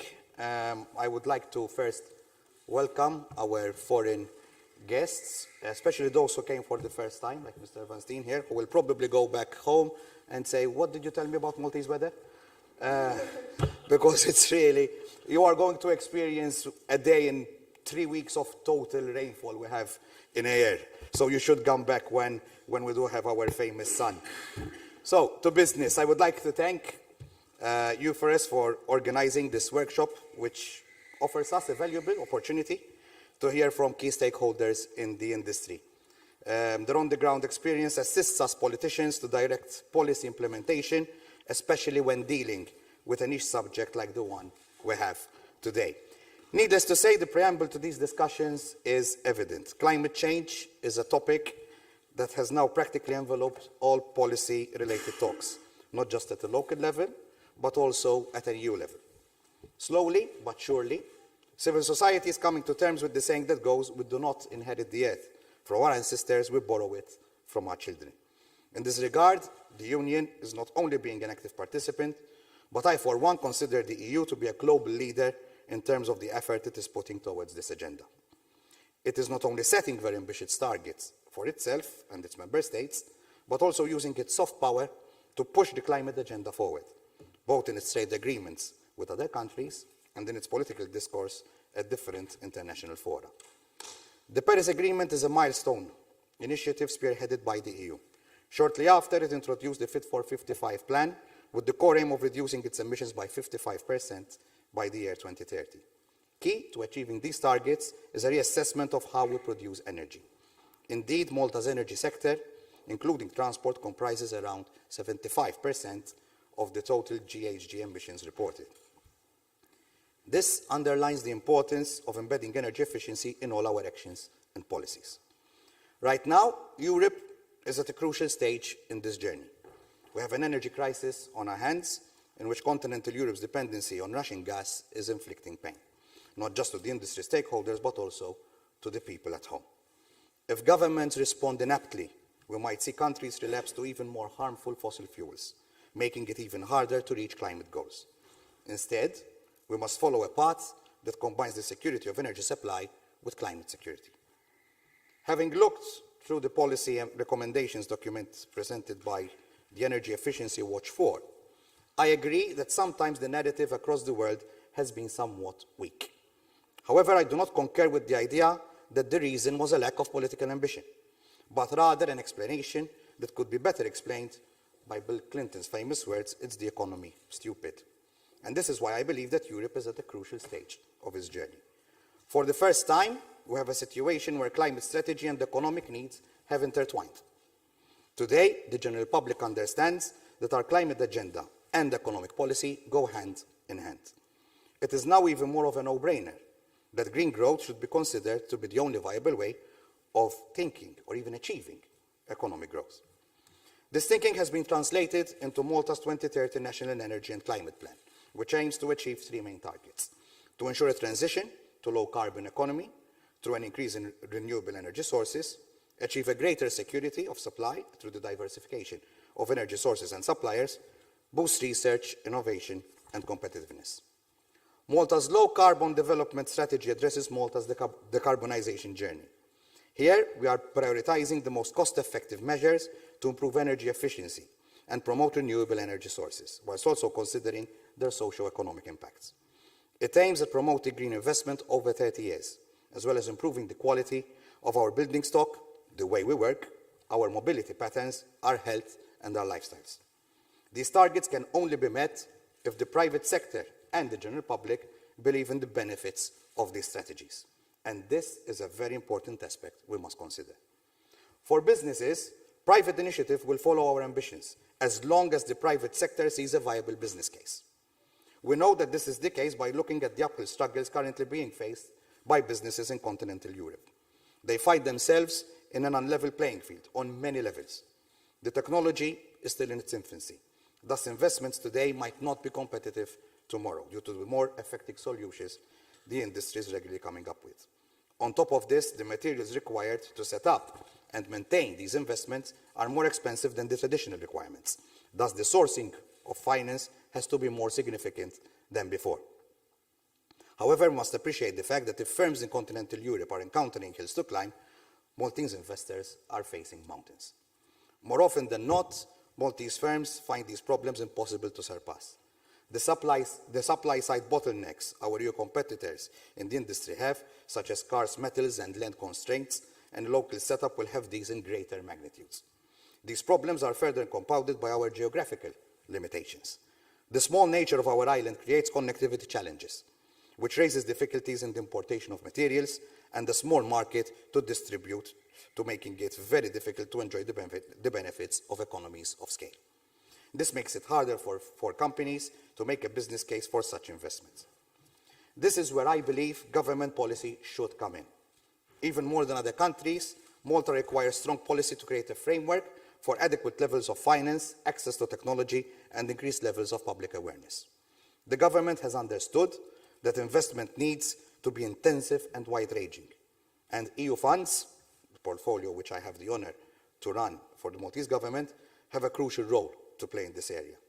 In the period 2021-2027, the European Regional Development Fund will enable investments in a smarter, greener, more connected, and more social Europe that is closer to its citizens, and it will help especially in terms of the acquisition of financing for such projects.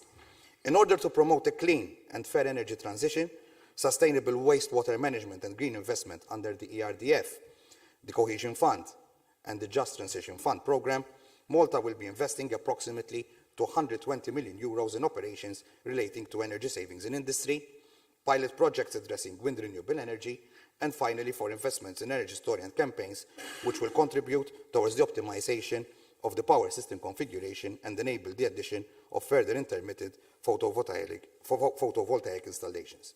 And of course, as has been already mentioned, the second interconnector.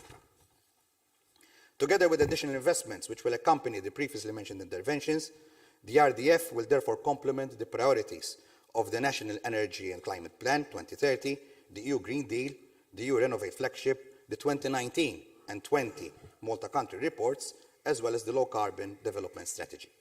Furthermore, in line with Priority 8, Just Transition, of the ERDF-CF-JTF programme, we will also contribute towards the objectives of Malta NECP and ECP 2030 by reducing the national carbon footprint and dependence on heavy fuel oils through the investment of around 33 billion euros in onshore power supply infrastructure within the Grand Harbour and the Malta Freeport.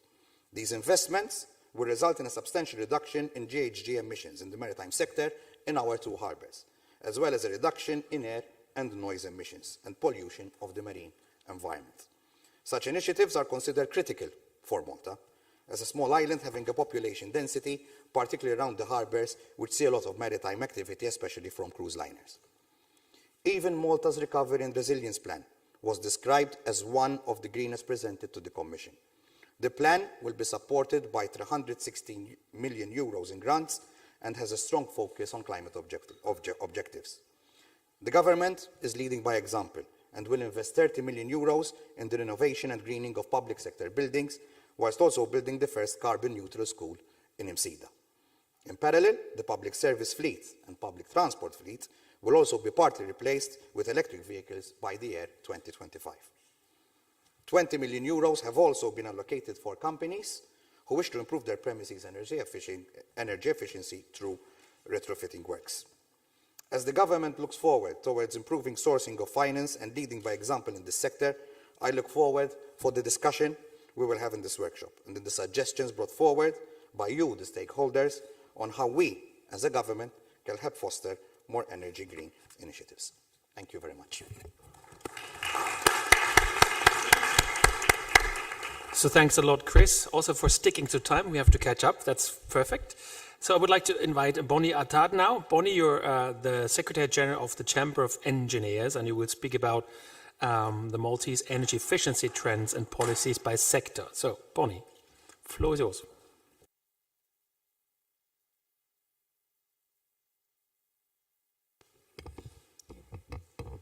Good morning. Thank you to the organizing committee of EUFORES for this opportunity. It's an honor to be here. Good morning to the members of parliament as well and to the opposition. Good morning to everyone. I'm Bonnie Attad. I'm the Secretary General of the Chamber of Engineers. For those of you who are not aware of who we are a voluntary organization. We represent the engineers locally. We were founded in 1978, which makes us 44 years old. And our mission is to promote the engineering standards, the code of practice, to provide a forum for the exchange of ideas, to liaise with stakeholders in different matters related to the engineering profession, to promote continuous professional development, and also to improve the uptake of the engineering degree as a whole. With this mission, we have been involved in this workshop as we are in contact with multiple engineers working in industry who are working on measures related with renewables, measures related with energy efficiency. Now, from a local perspective, Malta has the third lowest final energy consumption of all EU member states. And this is because we don't rely on heating of homes as much as the rest of EU member states. Our economy is a service-based economy.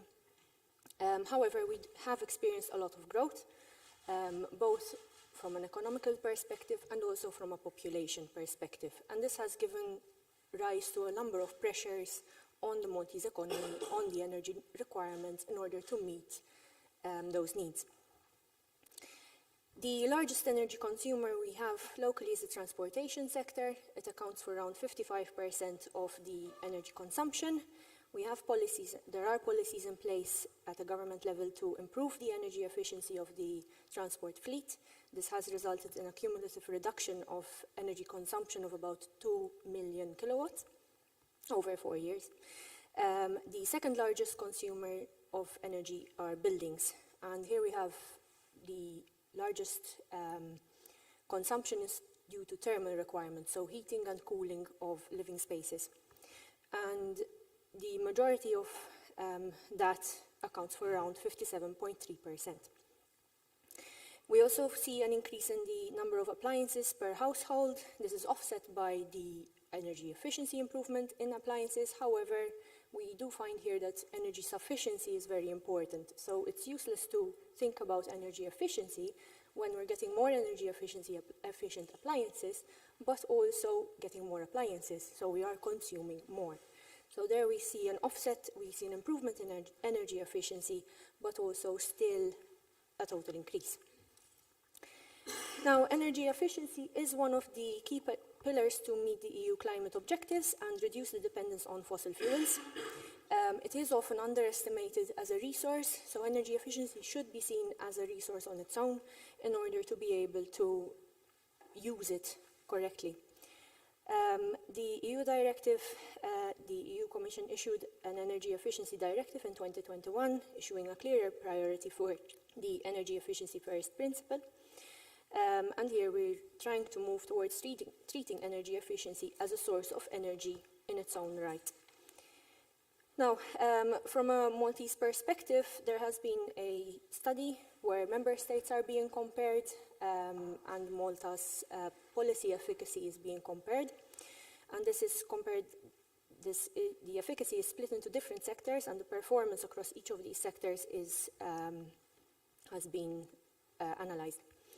So we're looking at treatment of energy efficiency in the policy-making process, the removal of barriers to energy efficiency, treatment of challenges to energy efficiency, and the integration of the energy efficiency first principle on a regional and local level, and also monitoring.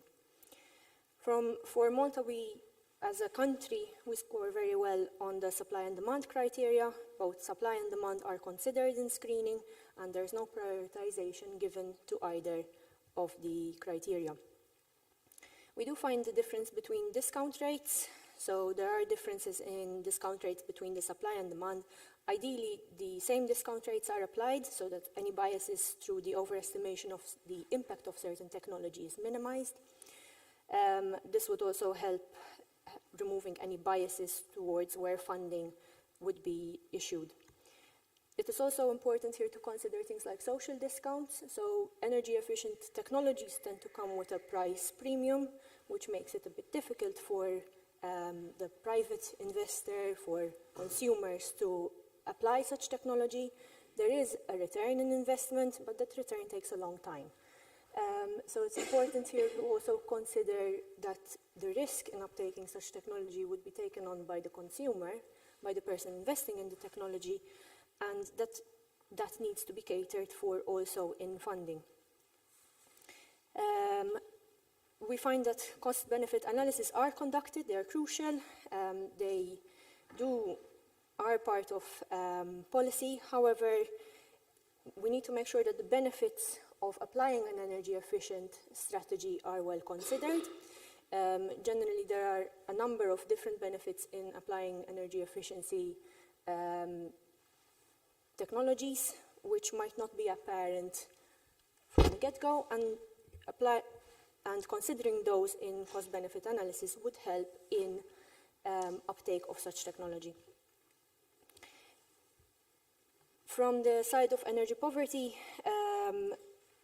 one of the main drivers for energy poverty is the use of inefficient energy, use of energy in an inefficient way. Energy efficiency schemes can help reduce energy poverty in the long term. However, normally energy poor households tend to face a greater barrier in investing in such technology because it tends to be more expensive.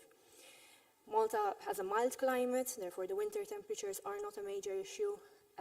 We don't have such a high number of people who are unable to heat their homes. We do have problems with cooling, so we have around 10% of the population who are unable to cool their homes in summer. So energy poverty and energy efficiency would be very crucial to invest in for poorer households.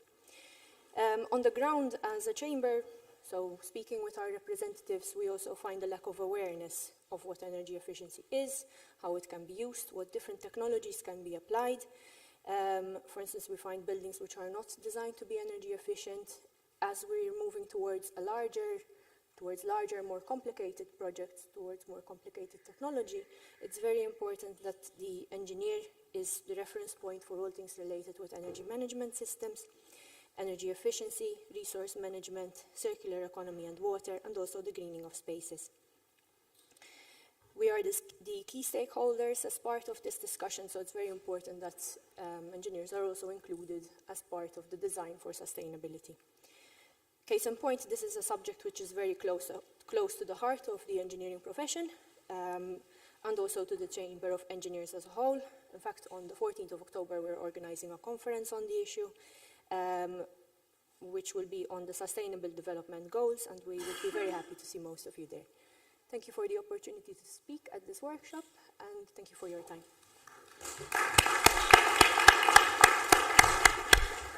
So thanks a lot, Bonnie, and I'm very happy now, Abigail, to see you again, first of all, as well.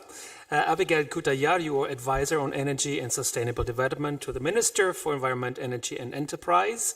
and he will introduce us to how to tackle the energy crisis, how increased efficiency can enable security and affordability.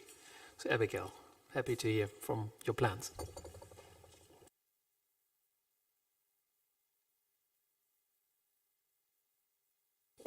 Thank you.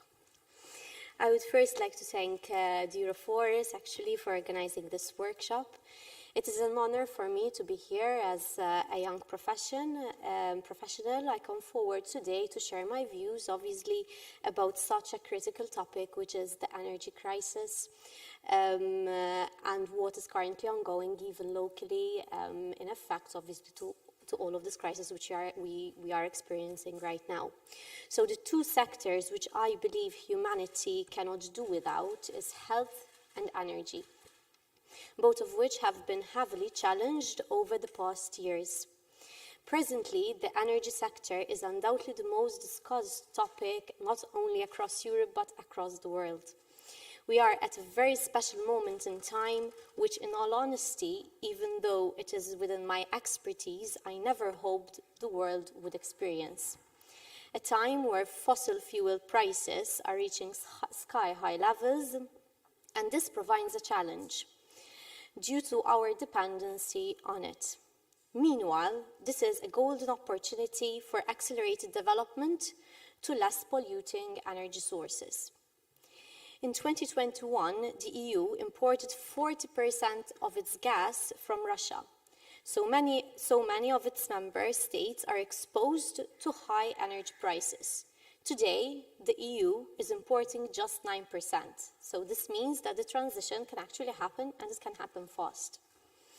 But what are the challenges, or as you mentioned, the obstacles? The current soaring of electricity and gas prices are affecting inflation significantly, as Christine actually highlighted.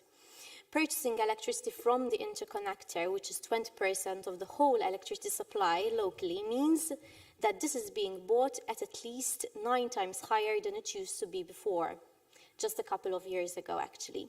To give a context, in 2019, 1 unit of electricity from the interconnector used to be purchased at around 6 cents. Today, this is being purchased at 54 cents. Transferring such an increase in energy and gas prices in their whole entirety on businesses and households will instigate uncertainty and social tension in business and citizens. As a result, this would ultimately impact our economy. As the principal advisor rightfully mentioned, we are being faced with a triple challenge. That with a climate crisis, which obviously was here much before last year, with soaring energy prices this year and security of supply concerns.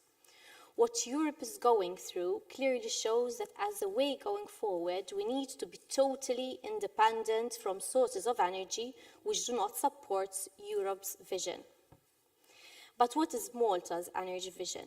It is very clear that Malta's energy vision is adopted from the European Union's strategy for an integrated energy system. This is basically based on 3 main pillars: increased energy efficiency, a shift to direct electrification, and the use of renewables and low-carbon fuels where total renewables are not possible. Over the past weeks, the government has also supported more imminent proposals to truly expedite this transition.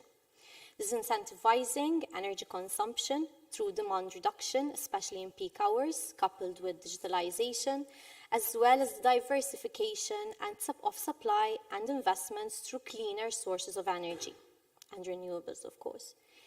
Now more than ever, it is essential for Europe to scale up investment in clean energy. To give a perspective, the EU strategy on offshore renewable energy sets a target that by 2030, Europe must have 60 gigawatts of offshore wind installed. The installed offshore wind today is, up to 2021 actually, is 15 gigawatts. And as you have already heard from the Minister herself for Energy, we are actually preparing a platform to make this happen and to push Malta into this transition. We must see strength in diversity. Our future energy system needs to primarily rely on renewable energy sources. A renewed approach must be considered favoring the deployment of such investments, even at the expense of accelerated permitting procedures and licenses. As a nation, we are scarce on land, but we are very much gifted with close proximity shores. So this means that the grid connection locations are closer to shores, industries, and households, which as a result enables lower infrastructure investment as opposed to other countries, like Germany, for instance. This needs to be accelerated to ensure security of supply, to protect the energy market, and also for cross-border trade. But the most important of all of this is how we empower people and businesses. Despite our small size, actually Malta has been putting consumers at the heart of our energy system. We should keep on empowering citizens and enterprises to play an increased role in the take-up of cleaner energy sources. This is the only way to lead this transition to climate neutrality. The fact that locally both businesses and citizens have been constantly protected ensures a strong economy and creation of jobs. However, this needs to be coupled with a strong promotion towards energy efficiency. For a consumer to truly feel the impact, there needs to be a shift from the norm. It is essential to keep on supporting the most vulnerable and secure affordable prices. However, it is also as equally important to seed conscious and responsible energy use, especially to have consumers. Apart from the government support, I believe that unlocking private capital is critical in ensuring a smooth and effective transition. This message has also resonated through COP26. Across the globe, we will need to invest more in about 100 trillion euros over the next 3 decades to actually affect climate ambitions. Locally, we need to allow private investment to flow towards green and sustainable projects. In this context, I'm encouraged to see the commitment of financial institutions and also businesses who are actually transitioning in this direction. There needs to be a higher push in this respect, in my opinion, as this loop links well to the series of connections in order to affect this change. This is indispensable for Malta to achieve a decarbonized economy. The narrative is clear. The Maltese government remains committed to a greener transition. The government is an enabler. However, it is very much essential that such commitments are translated into implementation. Instilling behavioral changes towards more energy-efficient practices is crucial. Failing to enable this shift in good time comes at a very severe price. The consequences of not committing to climate neutrality are way more expensive than the cost of implementing change. And beyond any political agenda, I truly believe that Malta has the power to pioneer this transition, especially as a valuable testbed for pilot projects. We need to look ahead with determination and ambition to tackle this crisis during such a crucial time. I am honestly convinced that Malta will play a central role into shaping the future for a more diverse, secure, and affordable energy platform. Thank you.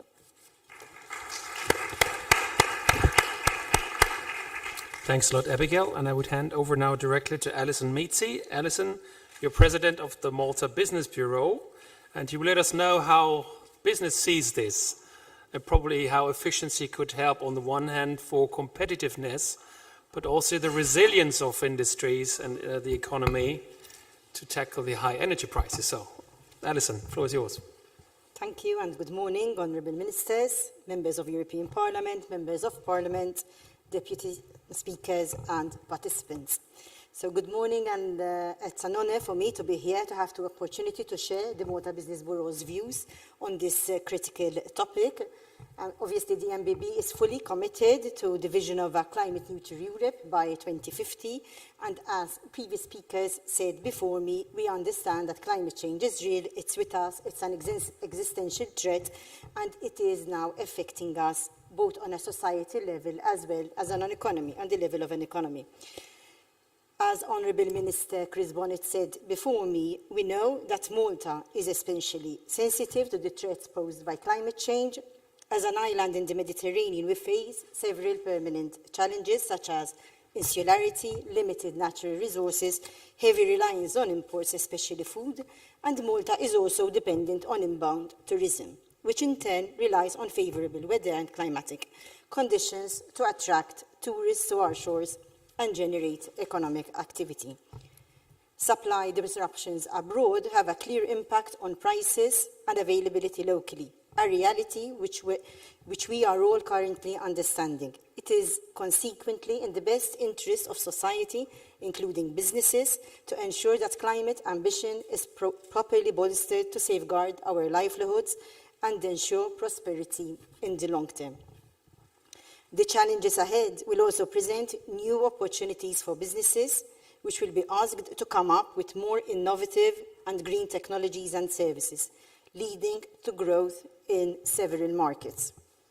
Businesses themselves will similarly have to rethink the way they operate and adopt better and more sustainable practices.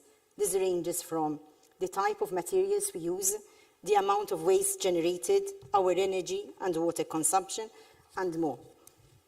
We know that business has a significant potential to increase energy efficiency levels and invest in greener energy sources. Certain industries in particular are major energy consumers and possess a mix of immediate low-hanging fruit requiring simple calibration or behavioural changes to more complex interventions which ask for heavy investment.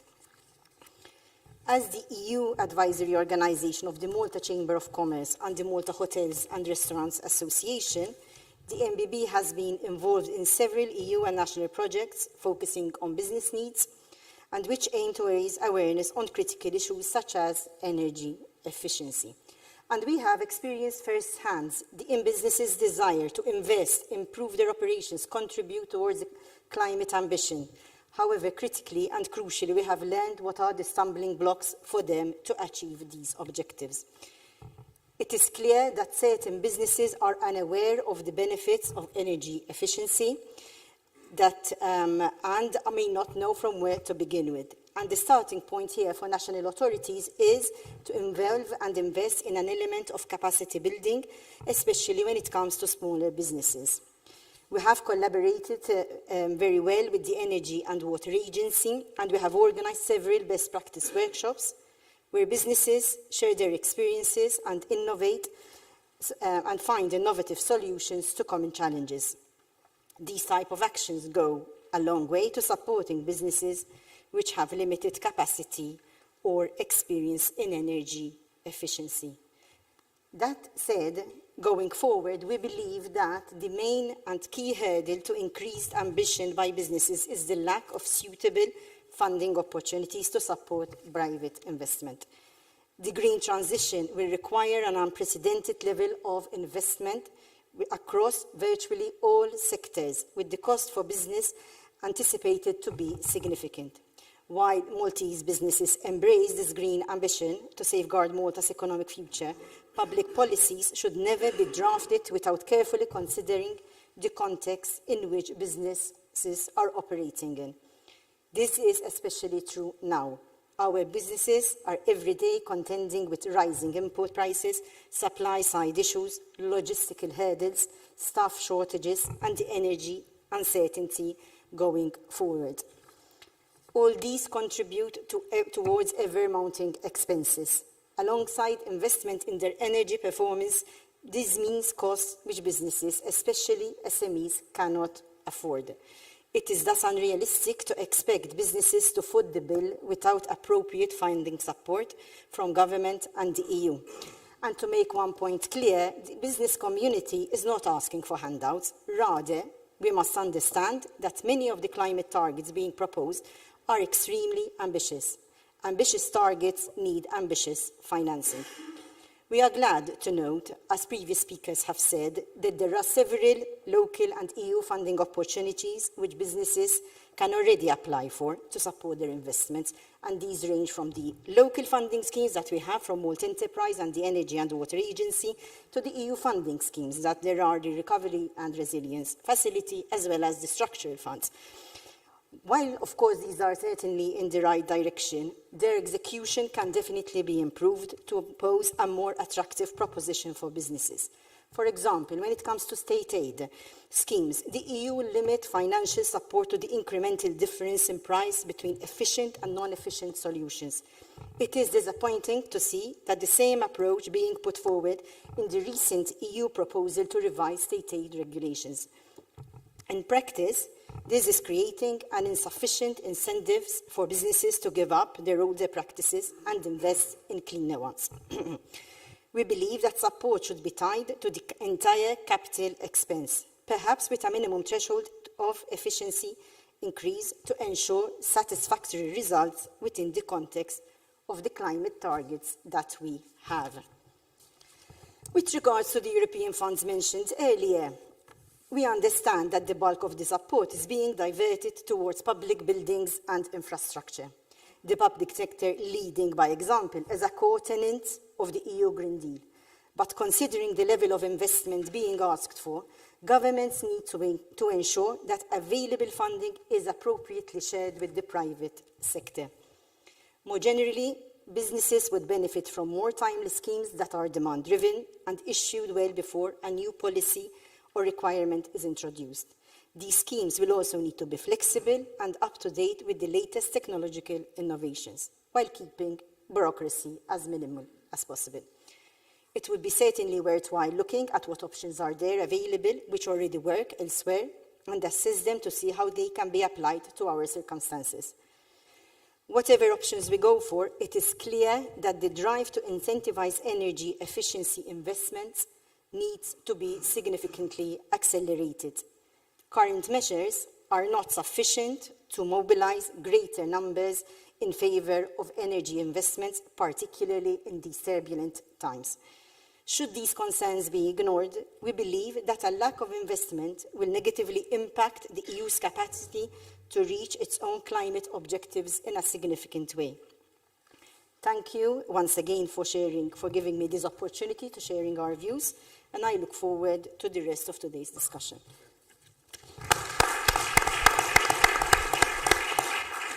Thanks a lot, Alison. And before we go to the next session, do we have some burning questions to the speakers?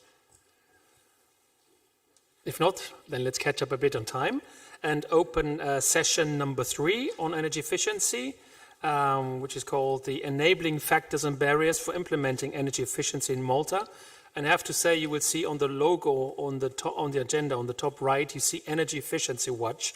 That is a project that EUFORES is coordinating together with scientific institutes and city networks and experts networks to learn how to better implement energy efficiency, and also, especially now, how to understand narratives that make people believe more into efficiency and to implement more.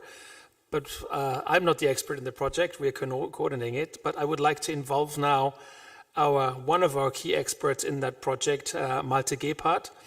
Malte, unfortunately, was lost yesterday in Zurich and didn't get his connecting flight, as much as I understand. He will tell you now.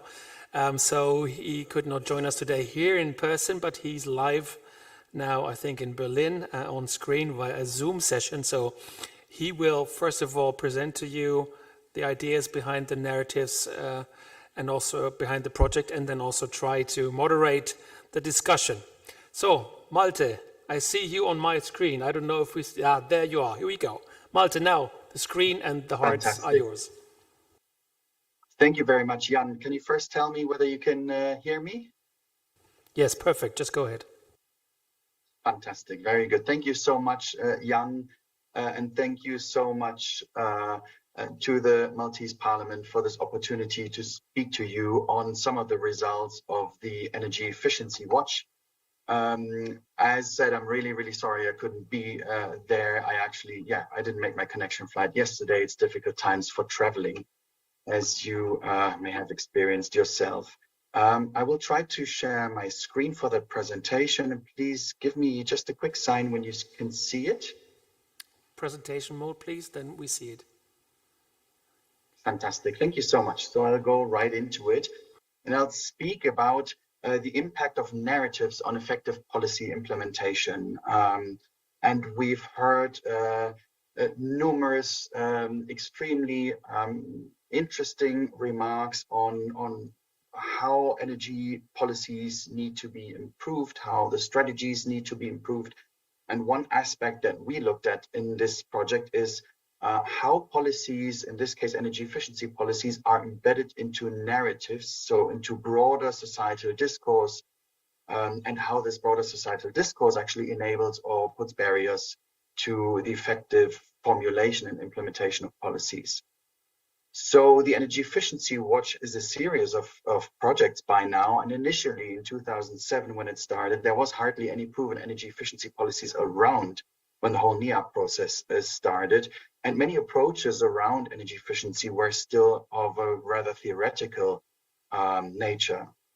Then today, of course, there is fortunately an impressive toolbox of very good energy efficiency policy instruments, and many of them have performed well in practice.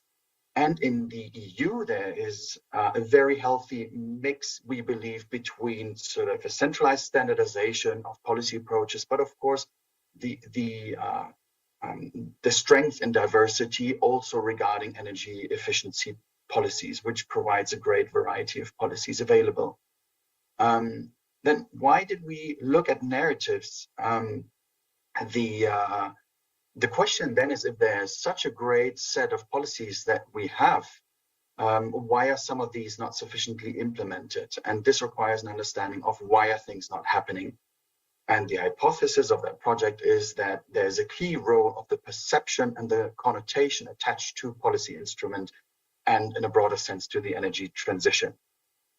And in the course of numerous stakeholder workshops with businesses, parliaments, and with energy experts, we've analyzed and distilled a range of narratives that we think can be key in supporting the successful formulation of policies, their adoption, and then their successful implementation as well. And this is grouped according to various topic areas. The first one that we identified is around participation and transparency. What we've seen in the course of this project is that there is an absolute clear need for proper communication, dialogue, and participation of the impacted stakeholders of a policy. And this is to ensure the right design of the policy, but also to ensure that the policy is ultimately accepted by those who are supposed to be then implementing it. Secondly, there is an immense importance for independent and transparent database. This is true basically for any energy policy, but especially for energy efficiency policies, which are sometimes harder to be measured and where it is more important to define a baseline, or more difficult sometimes compared to, for instance, renewable energy deployment policies. A second set of areas where we identified supportive narratives for energy efficiency policies are, of course, economic aspects. It's the economy, stupid, was said before, and I can only agree with that. In terms of energy efficiency, we identified in those stakeholder workshops that it's really, really crucial to only talk about the real business case for energy efficiency, meaning not trying to attach too many very, very broad benefits that energy efficiency may or may not provide, whereas on a business level, there needs to be a very proper and sober analysis of what the business case is of energy efficiency. That can be, of course, energy savings and the return of investment on an energy efficiency measure, but it can also be additional benefits, but those have to be understood from a strict business perspective. Then there's a narrative that's really crucial, which is around the image of technologies, which needs to be really supported. That is easier on the supply side of things because we actually build things, whereas on energy efficiency measures, it's about leaving the use of energy away, if you will. And so the image of technologies and the whole transition is a really crucial element. And then also we identified the importance of understanding energy efficiency as an integral improvement of the production or service production cycle, meaning that energy efficiency is not just viewed as spending or saving money and energy, but understanding how energy efficiency measures can really help to substantially modernize production cycles in industry, but also in services. And then there's a whole connotation of change that can be attached to energy efficiency policies and really help the implementation of such policies. One is, for instance, some very successful member states have a mainstream narrative implemented that says it's really good to be a front runner. And different EU member states can be front runners in different areas. And we think that it can be a really strong supportive narrative to be implemented in various member states to understand what is the exact issue that a member state can be a front runner in, and that will be different for different member states. An Ireland, for instance, is an excellent case to be a front runner on renewables integration, on energy efficiency, on sustainable cooling, for instance, and energy efficient cooling, to just name a few examples. Then, of course, it's really important to have empowering research and innovation for energy efficiency that goes out to the entire research landscape, universities, research institutes that need to be supported. And of course, and that was mentioned before as well, education, training, and upskilling is absolutely fundamental to really implement such a complex transition that is overall complex, but even just for the energy efficiency aspect of it is sufficiently complex. And then there's the whole issue of social acceptance that can be that needs to be created in order to make this transition happen. And one case that we also identified, and you can read up all those cases much more in detail on the Energy Efficiency Watch website, is to communicate properly on price impacts and social compensation. And that is obviously an issue that has become much more relevant in the past few weeks and months, well after we conducted this research, that it's really important to communicate properly where price impacts are coming from and how social compensation can really work to offset some of these prices, and where there are areas where we actually need price signals in order to still incentivize energy efficiency. And another topic very dear to our heart, of course, is the just transition issue. And in that context, we would always argue for a narrative that is really, really tailored to a proper definition of a just transition, meaning that it's not just a too broad definition whereby everyone is being simply defined as a loser of the energy transition efforts, but whereby there's a very clear-cut definition of or identification of those who are really struggling with cost impacts of the transition and those who are really not and does not need as much support as others.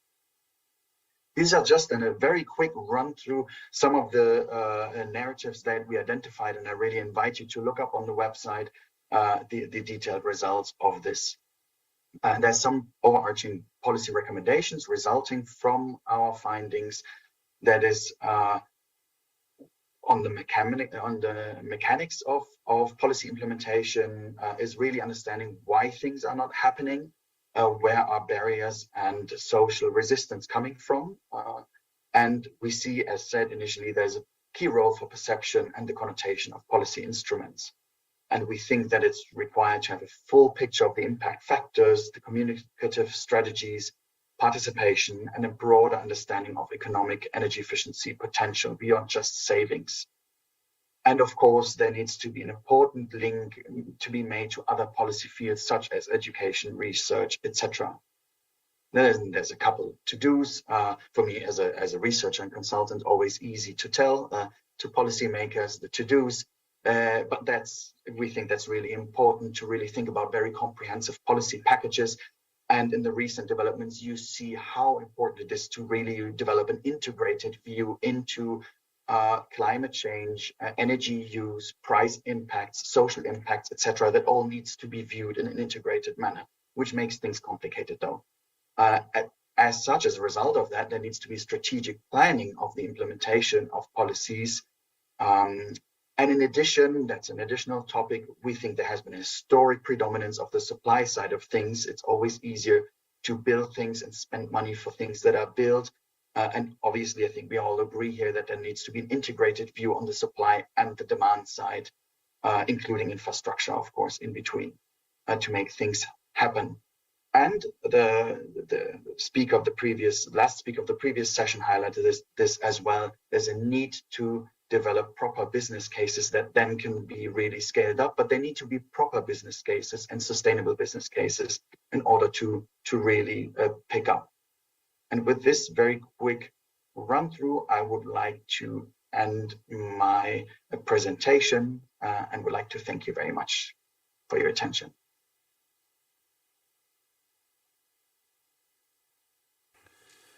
So thanks a lot, Malte. So let's try the stunt that you continue moderating the experts panel. We hear you, we see you, and you will also see everyone, because whenever you speak, the cameras will be on you. So Malte can also see and hear. There might only be a slight delay, so if he reacts a bit slowly, that's not him. So Malte, I introduce quickly who is on the panel, and then you take over. So we have Mark Anthony Samut, member of the House of Representatives, Charles Youssef, Associate Professor, Institute for Sustainable Energy at University of Malta, Sandro Lauri, Chief Energy Policy Officer and Energy and Water Agency, and Diane Cesar, Project Manager and Finance Officer of the Malta Intelligent Energy Management Agency. Okay, Malte, now fire away. Thank you so much. You can still hear me, right? Yes, all good. So the panelists, dear panelists, thank you for joining me in this session. As a preparation to this session, I think you've received a set of guiding questions for this session. I hope you had a chance to have a look at it, but I would actually like to ask into the round and really go through the round from Mark to Charles to Sandro to Diane on whether, well, first of all, what do you think about sort of what's been presented in terms of the need of properly embedding policies into narratives and public discourse, and also whether you have examples where you think there was a really successful example of where policy was really sort of presented in a very convincing way so that it could be adopted and properly implemented. Since I don't have the full overview of where you're sitting, I would just like to pick out Mark to go first, if that's okay. Mark, go ahead, yeah. I see him. Can you confirm that you see him on the stream as well when he speaks? Hi, Malte. Hi, thank you for joining us. Thank you, Mr. Dice, and EUFORES for being with us here and for organizing this conference. And thank you to all our guests and stakeholders who have been here. I will try to be brief and give an overview covering all these questions and issues related to energy efficiency. As you all know, 2050 is the date by which the European Commission has set in order to become climate neutral. In order to guide more into that direction, the Commission has also released the Fit for 55 package, where all targets have been listed and should be adhered to. And most of these policies apply to all member states, including Malta, which is no exception. Of course, there is no one solution to enable this transition, but there are several solutions to be evaluated and weighted for the most benefit when working on multiple technologies at once.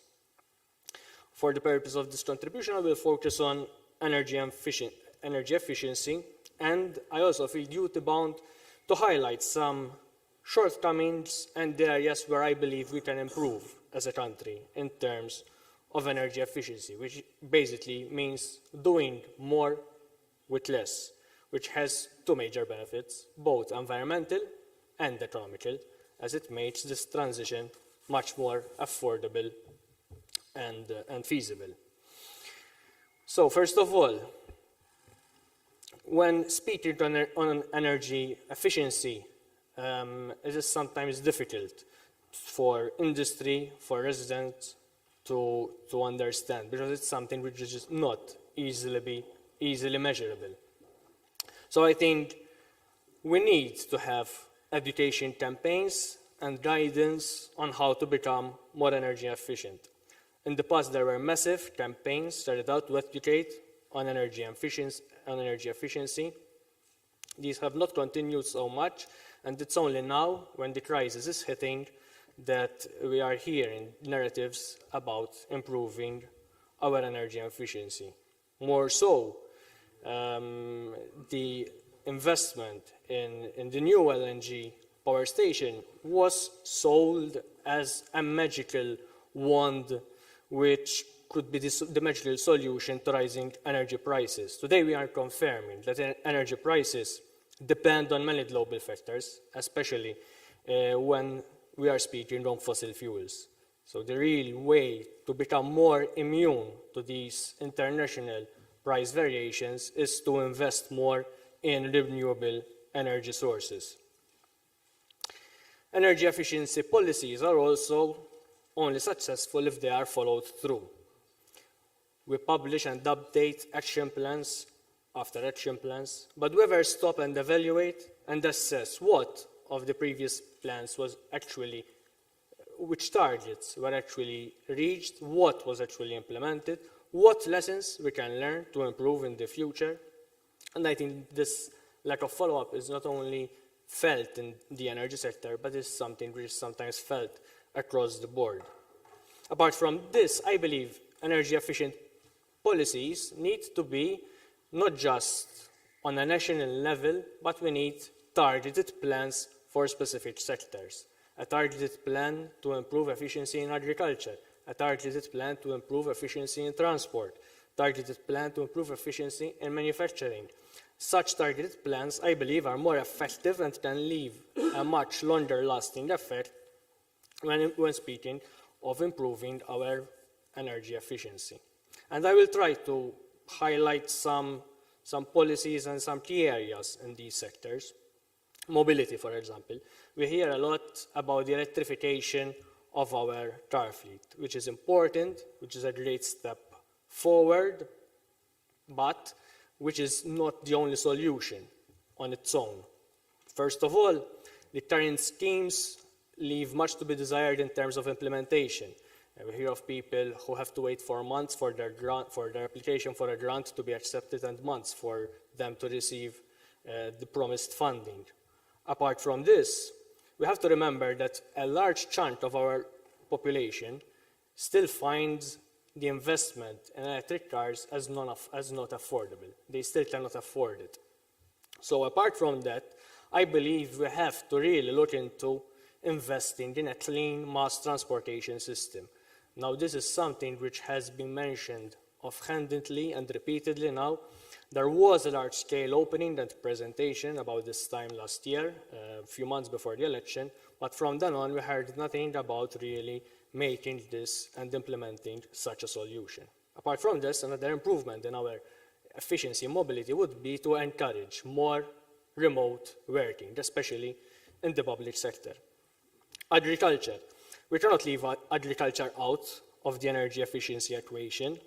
Increasing the yield and minimizing water consumption is crucial, also because the generation of water in our country is a huge component of our national energy demand. The energy distribution network, the electrical distribution network, can play a huge role in energy efficiency. Investment, which was missed in the past years, needs to catch up with the increase in demand, and the increased demand for installation of photovoltaic panels and car charging stations. We also need to start making better use of our smart meter technology, which is something which has been implemented, which has been rolled out, but we now need to start looking at it to implement a truly effective smart grid. Implementing AI technology, for example, to make the best use of battery storage technology and incentivizing this technology at homes in a smart grid would help to shave peak domestic demands nationally or in particular areas in an intelligent, efficient manner, especially in high load times. I think in this area we can do a lot more with what we already have. Construction. Construction is one of the foremost industries and drivers in our economy, and I think we have missed an opportunity in the construction boom which happened in these past years. An opportunity to incentivize green buildings, to incentivize construction from sustainable materials. We have implemented an energy performance certificate, for example, which till now is not used in any way. It's not used to incentivize green buildings. It's not used to give tax incentives for those who use sustainable materials. It's simply a tick in the box exercise which property owners are forced to commission when they need to transfer or sell their property. Now, this software being used by EPC assessors, which is a software provided by government, was last updated in 2010. So this software, when calculating the carbon footprint of a building, still uses a CO2 factor which was published in 2009, which was a CO2 factor of 880 grams of carbon of CO2 emissions per kilowatt hour of electricity consumption. Now, according to Malta, the last published CO2 factor, which was in 2019, we still haven't seen any CO2 factors published in 2020 and for 2021, which I believe is in breach of EU directives which require this factor to be published and updated annually. But the last figure published for 2019 was of 378 grams of CO2 per kilowatt hour, which is less than half what the software currently being used for assessment is using to measure. So not only are these certificates not being used, but the results they give are almost double what actually is the carbon footprint of our buildings. So it is quite futile to have a near zero energy building plan for Malta when the only tool we have... Mark, could you wrap up in a minute? Yes, I'll wrap up here. Well, the only tool we have to measure this carbon footprint is using incorrect data from 12 years ago, which is giving incorrect and simply wrong results. Now, to close off, I think I just skimmed through some of the maybe easily and more impressing, some of the pressing things which I think we can improve to reach the low-hanging fruits, which Mrs. Mitzi referred to in her presentation. I believe there needs to be a serious, concerted and focused national effort to take energy efficiency and energy sustainability seriously. The ideas are there, the solutions are there, we just need the political will for a common joint effort to implement them and make them work. Thank you. Fantastic.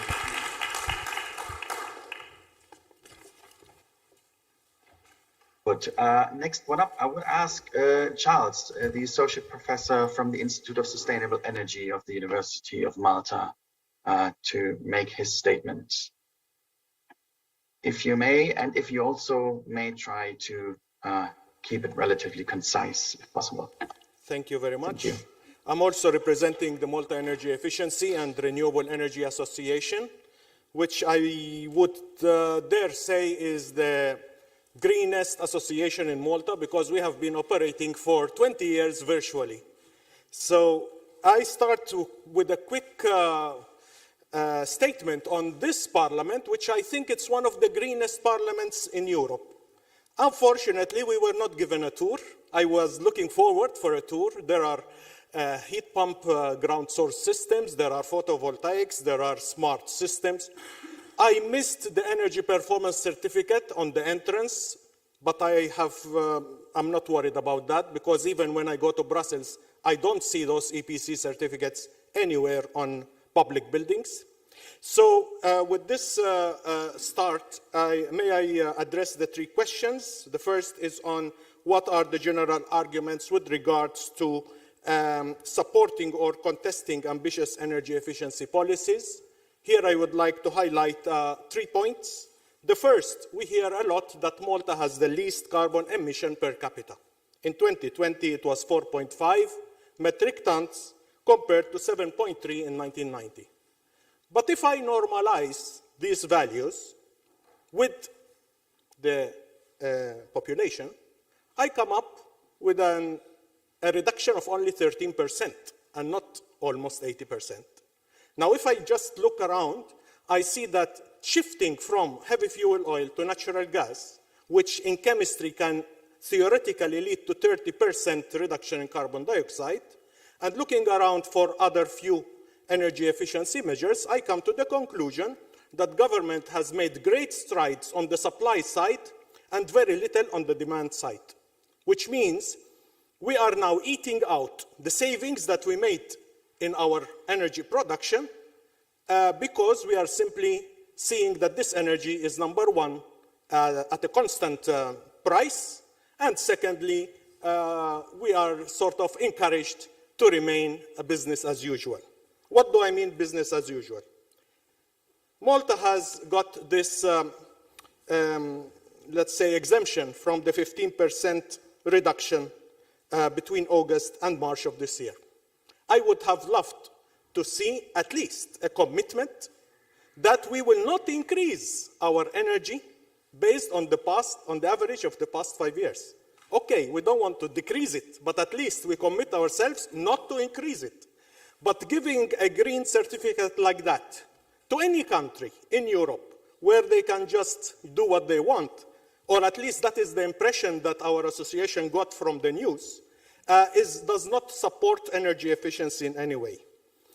Have a look, go out in Main Street in Valletta today, maybe not the best day. You will see all the shops with their doors open, and some of them don't even have doors, with the air conditioning fully on summer and winter. Now, France did the legislation. I think that if you do that, you will be multa. You will have to pay something, a fine. I mean, do we need to come to this crisis point to realize that certain things are good for the industry and for the commerce, and they still don't do it? Why?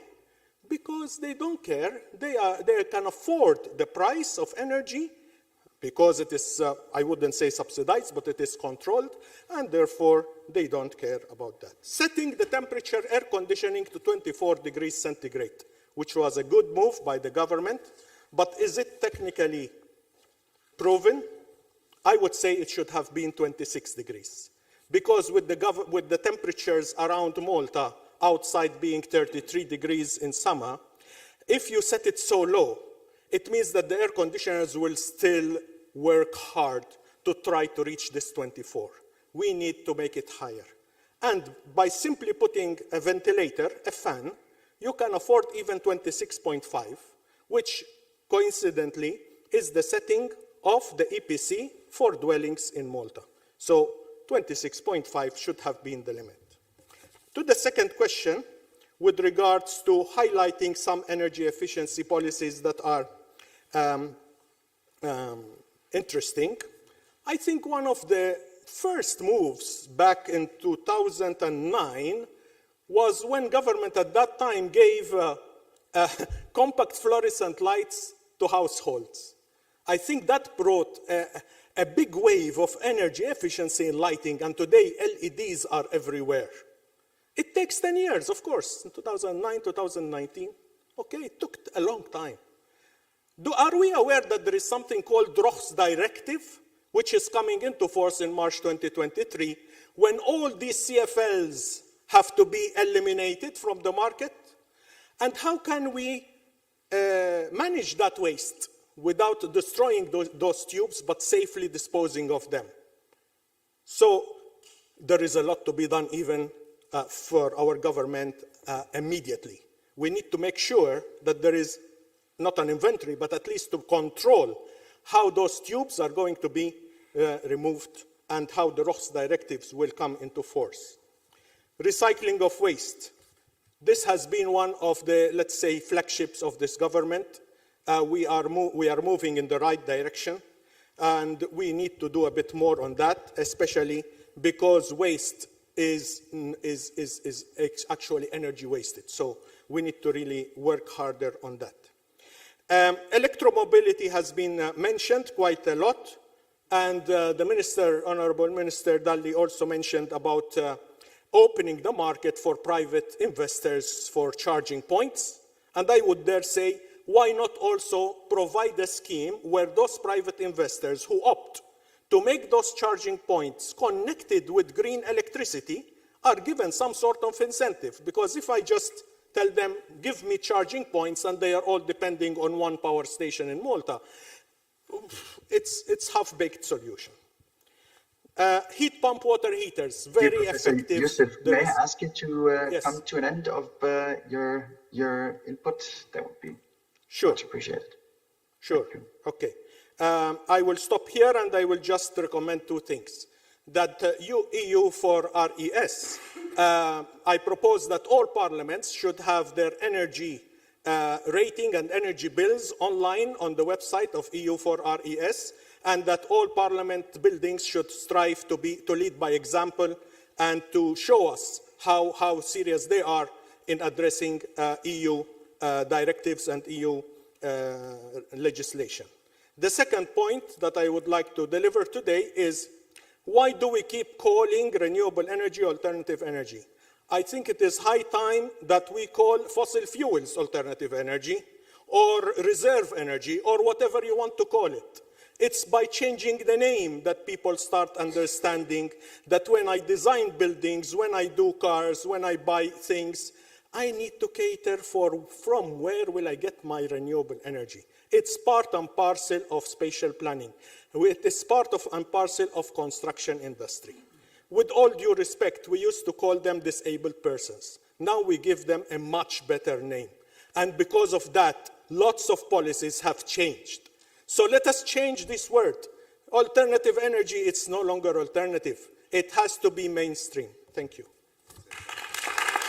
Thank you so much. Thank you so much for this very helpful input. I couldn't agree more, especially also with the last point that you made, of course, as you can imagine, that we need to frame things properly to make them mainstream and acceptable for everyone. With this, I would like to give the word to Sandro Lauri, Chief Energy Policy Officer of the Energy and Water Agency. Good afternoon. Thank you very much for inviting me for this event. It's indeed an honor to be here.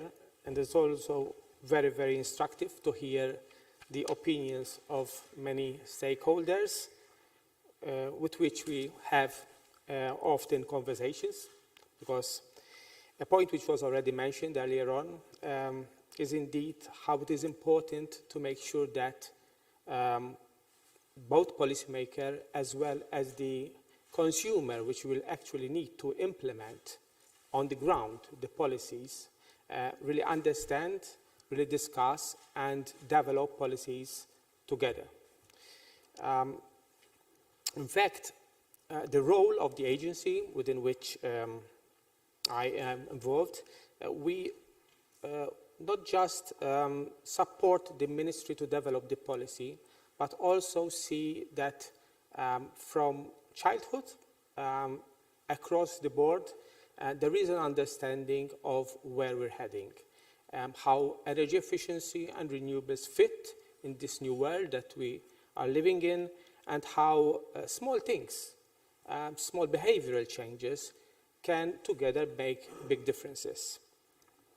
We have, in fact, we manage, for example, a center, an educational center, which is called AIN. I'm sure that many of you know about it in Rabat, where we have daily students, young students coming in to learn by playing.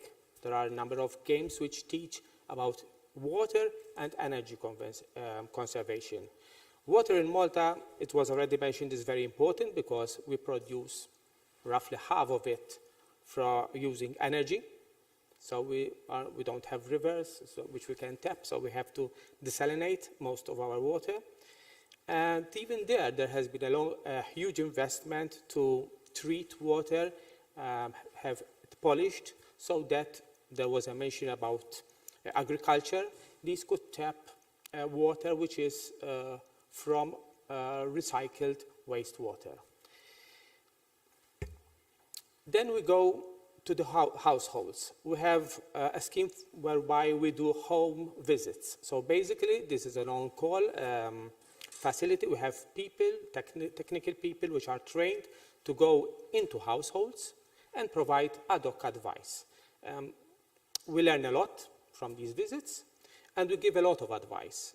So basically, here we look at individual issues, individual problems that households are facing, and we also learn how best to address the challenges they face on a daily basis. We provide also free audits for the commercial sector, SMEs, which basically covers most of the commercial sector in Malta. And also there are a number of schemes which there was already mentioned. We design and then are managed in collaboration with Malta Enterprise. And here I would like to reiterate what earlier on has been said by my colleague here, MBB, the challenges that we're facing to have uptake of these schemes.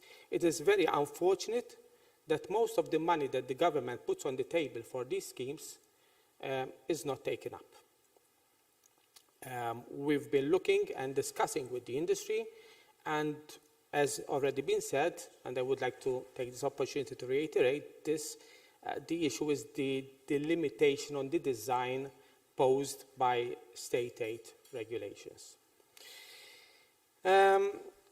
Tourism, I have already mentioned. We also engage with the tourism sector to push this sector to become more efficient. We have seen a number of investments in the tourism sector, which is encouraging, but I still think there is a lot to be done. And here I would like to focus a bit on buildings, even though it's not exactly within my remit. Buildings, you can get a much more efficient building if you do it by design. And we are at a point where a lot of construction is ongoing. And here perhaps we need to engage a bit more with the professional sector, the architects, the engineers, to see that we don't miss this opportunity, this golden opportunity to have efficient buildings built from day one. It is much more complex and difficult to renovate a building once it's built than actually have a building which is already efficient from day one. So there, I think there is opportunity there. There was also mention about smart meters. Here again, we are, as an agency, we are engaging with the operator, which is basically Enel Malta, to leverage on the functionalities of these smart meters. Malta was one of the first countries in Europe to have an almost full deployment of smart meters. This has had its challenges, but also it gives us an opportunity to, of course, leverage on their functionality. It is true that there was a huge investment on the supply side, and today we are reaping the benefits of that investment, because not just because we switched fuel, but also because now we have power plants which are much more efficient than we used to have. So it's less pollution, it's less greenhouse gases, less energy requirement to power Malta. On the demand side, we've been doing a lot, but a lot more needs to be done. Okay, so basically what I believe needs to be emphasized, how our efforts need to go now to convince the individual consumers how important it is to actually invest both in renewables, which is well accepted in Malta, but also in energy efficiency. Thank you.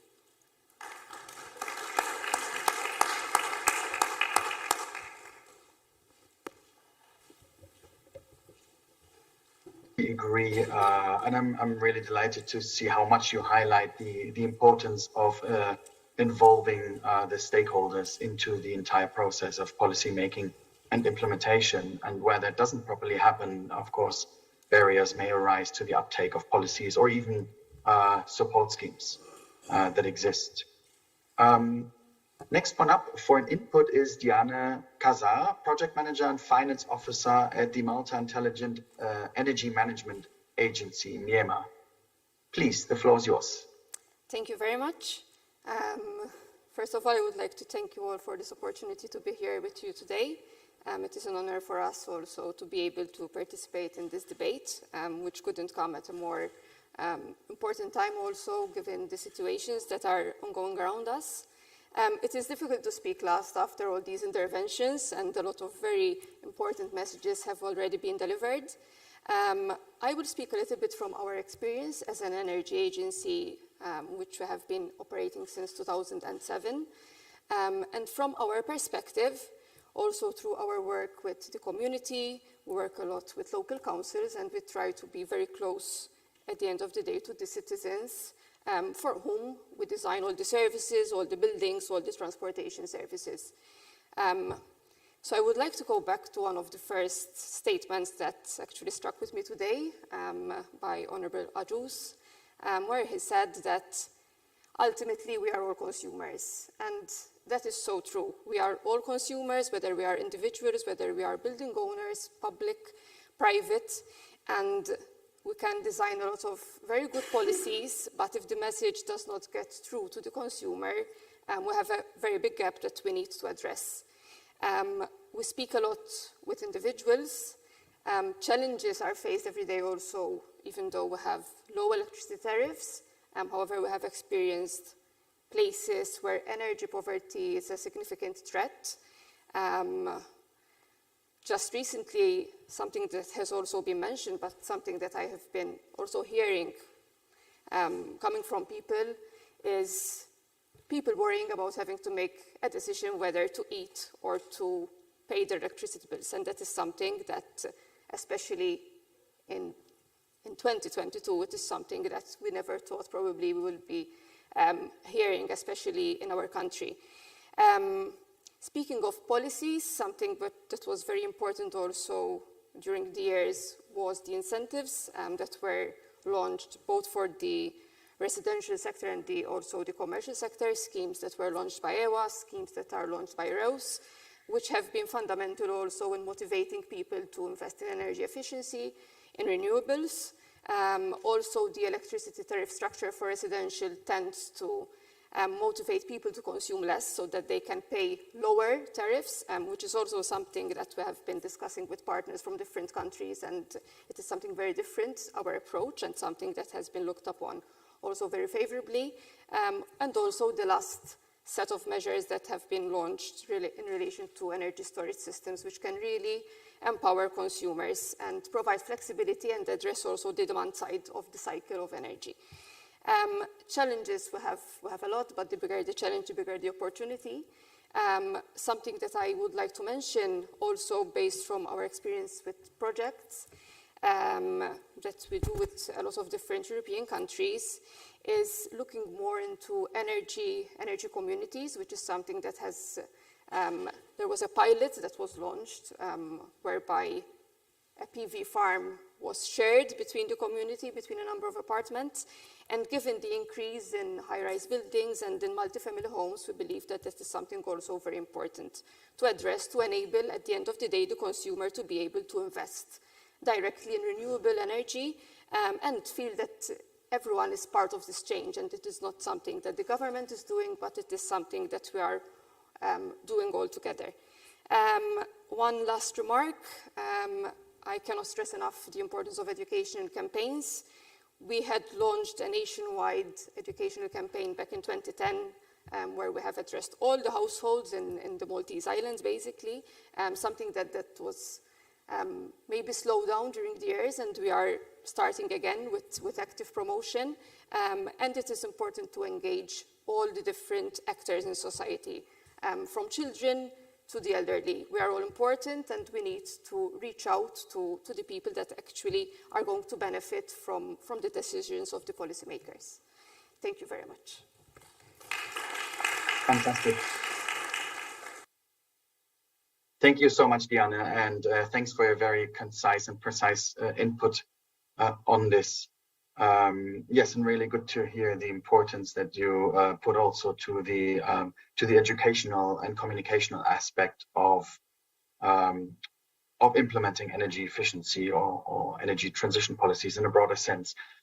We are running a bit late, so I would ask the audience for maybe just one or two comments or questions if you have any.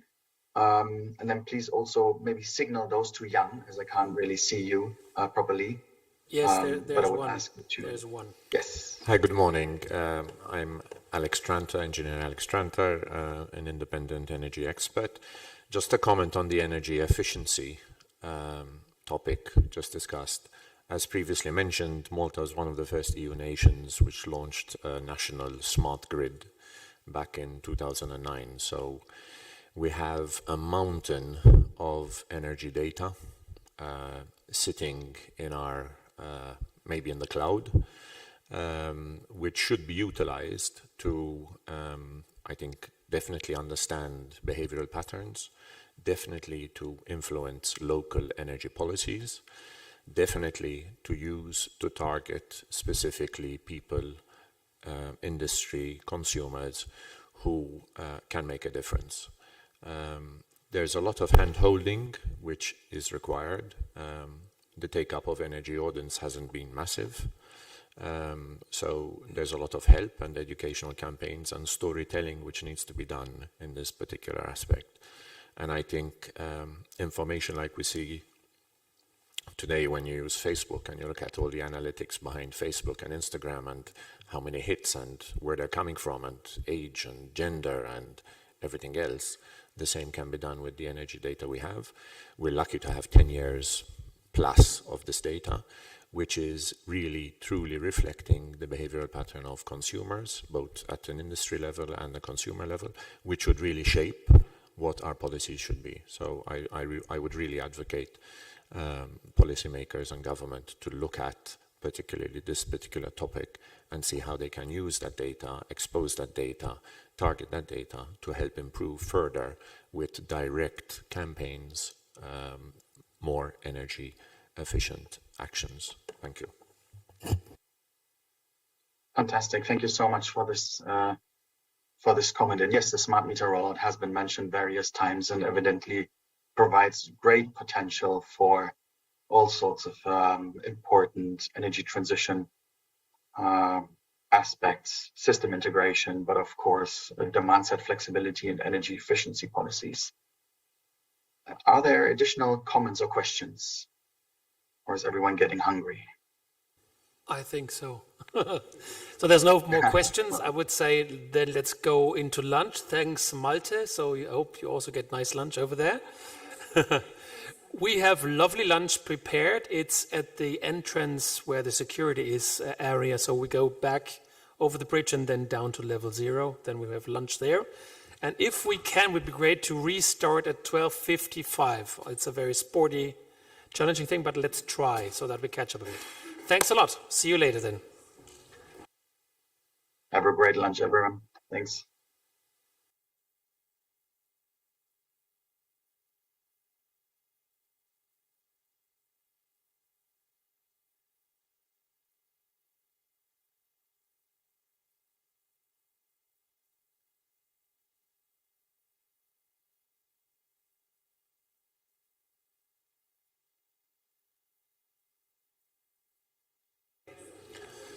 Okay, for everyone, we can leave all our items in here, so you don't need to bring everything down, so we can be faster. I think we can even not cross the bridge, but go through a tunnel because it's raining, obviously.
Okay, everyone, hopefully we're basically all on board, more or less.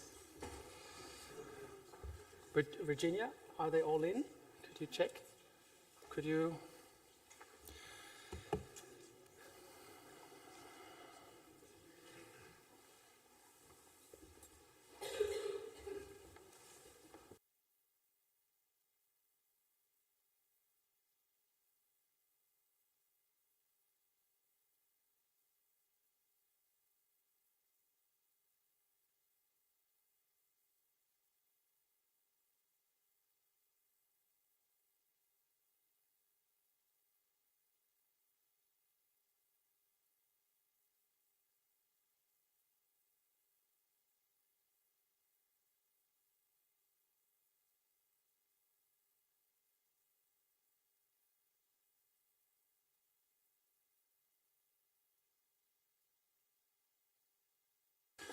Good. I mean, some might still come in, but let me rush now into the final session. We're going back now to the side of the renewables, and we'll have now an input speech and an open discussion about towards a new and sustainable Maltese energy system.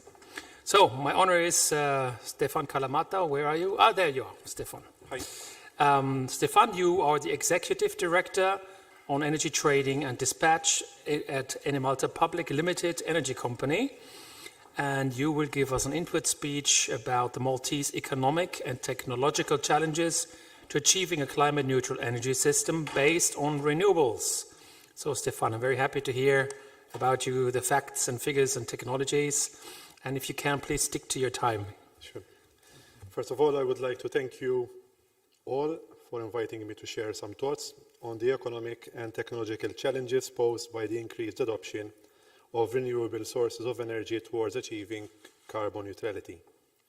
The warnings on climate change of the past 3 decades and the increasingly discernible and devastating effects it is having on our lives has led to the growing adoption of sources of renewable energy to replace energy produced using fossil fuels. The weaponization of energy supply experienced during the past months has further brought into sharp relief the necessity of the acceleration of the transition from dirty power, generated using fossil fuels, to clean power, generated by renewable energy technologies. Yet, the drive towards the sweeping adoption of renewable energy technologies to achieve climate neutrality and energy independence is fraught with economic and technological challenges. Locally, renewable energy generation to meet annual electricity demand is nearly exclusively derived from photovoltaic arrays installed on the rooftops of our buildings and in a number of open spaces. Malta's sunny climate is ideal for photovoltaic electricity generation. However, the limited size of the Maltese Islands constrains the scope for the implementation of large-scale photovoltaic arrays. While this constraint results in disproportionate opportunity costs when compared to neighboring countries, a dose of creativity and perseverance and a tempering of sometimes misplaced idealism may yield enhanced opportunities for the realization of new small and large-scale photovoltaic projects. To enable the green transition, government has invested heavily and consistently to promote and support both small-scale as well as larger-scale photovoltaic array schemes, and is in the process of identifying appropriate areas where medium and large-scale photovoltaic projects may be located. Policy to date has generally favored the installation of photovoltaic arrays on rooftops. Initially, the strategy was logical, as it subsidized many small systems based on a new technology that was expensive. Today, it remains logical as small systems, though distributed randomly on the low-voltage system, reduce line loads during the day, which is particularly important during the summer months when the day's peak demand occurs in the early afternoon. Conversely, the strategy resulted in many small installations connected to and scattered across the electricity grid. That has had a negative impact on the voltage stability of the low-voltage grid. Sections of low voltage lines carrying photovoltaic installations would experience high voltages during the day, particularly on days of high insolation, and low voltages during hours of low or no insolation. These problems may be partially alleviated by load balancing and substation transformer voltage adjustment. However, they are best mitigated at source by regulation of the reactive power injected into the grid by individual installations, and along the low voltage lines by means of online voltage regulators. Replacing substation transformers to include online tap changing and installing online voltage regulators requires a considerable expenditure. Large-scale photovoltaic arrays connected to the medium voltage grid would allow the voltage issue to be localized. However, the cost to mitigate the voltage problem on the medium voltage network, though confined, would still be substantial. In the final analysis, the continued proliferation of additional photovoltaic systems, whether small or large, requires complementary reinforcement of the grid at all levels, both in terms of additional feeders as well as new substations and distribution center upgrades, all of which comes at a hefty cost. Indeed, aided by government, Malta has embarked on a 6-year program targeted to upgrade and reinforce our electricity grid system at a cost of €90 million. While voltage issues wrought by photovoltaic systems connected to the grid may be mitigated to a substantial degree, even if at a cost, a second factor, intermittency, common to most sources of renewable energy, presents a problem that is much more difficult and sometimes costly to temper. Conventional generators of electrical power can provide a reliably steady power supply over extended periods of time. However, renewable energy sources generally cannot. In the case of photovoltaics, no power is generated during hours of no insolation during the evening and night. Low amounts of power are generated during hours of low insolation during early morning and early evening hours and during hours of cloudy spells, and maximum power is generated towards midday on sunny days when no cloud cover holds sway. This intermittency, particularly on days of variable weather in spring and autumn, leads to very erratic power generation from the combined photovoltaic systems, sometimes amounting to changes within a few minutes of around 20% of the total supply of all sources connected to the grid. During the few instances when the Sicily-Malta subsea connector is unavailable and the Maltese grid is not connected to the European grid, such abrupt variations wreak havoc on the local grid system stability. When, as is normally the case, the Sicily-Malta subsea connector is energized, the variations are temporarily absorbed by the European grid. Yet, within the top of each hour, the local conventional power plants would need to balance out the interconnector hourly load discrepancies to avoid the incurrence of high imbalance costs that might otherwise be due to the Italian imbalance market. Given the small size of the Maltese islands, the installation of large-scale onshore wind turbines is not possible. The alternative is to go offshore. While the geographical position of Malta surrounded by the sea in the middle of the Mediterranean would appear to militate in favour of the implementation of large-scale offshore wind farms, the deep seabed surrounding the Maltese islands inhibits the adoption of conventional offshore wind turbines fixed directly to the seabed as prevalent in the shallow waters of northern Europe. The remaining alternative would be floating wind turbines, a novel technology that is expected to become ubiquitous in the coming years and decades. The novelty of the technology and the physical scale of the structures means large-scale floating wind turbine technology would be a relatively expensive proposition, at least within the medium term. However, within the present perspective, this appears to be the only technology available that would give Malta a big push forward, rather than a small nudge, towards carbon neutrality and energy independence. Both solar power generation and wind power generation are hobbled by the intermittency conundrum.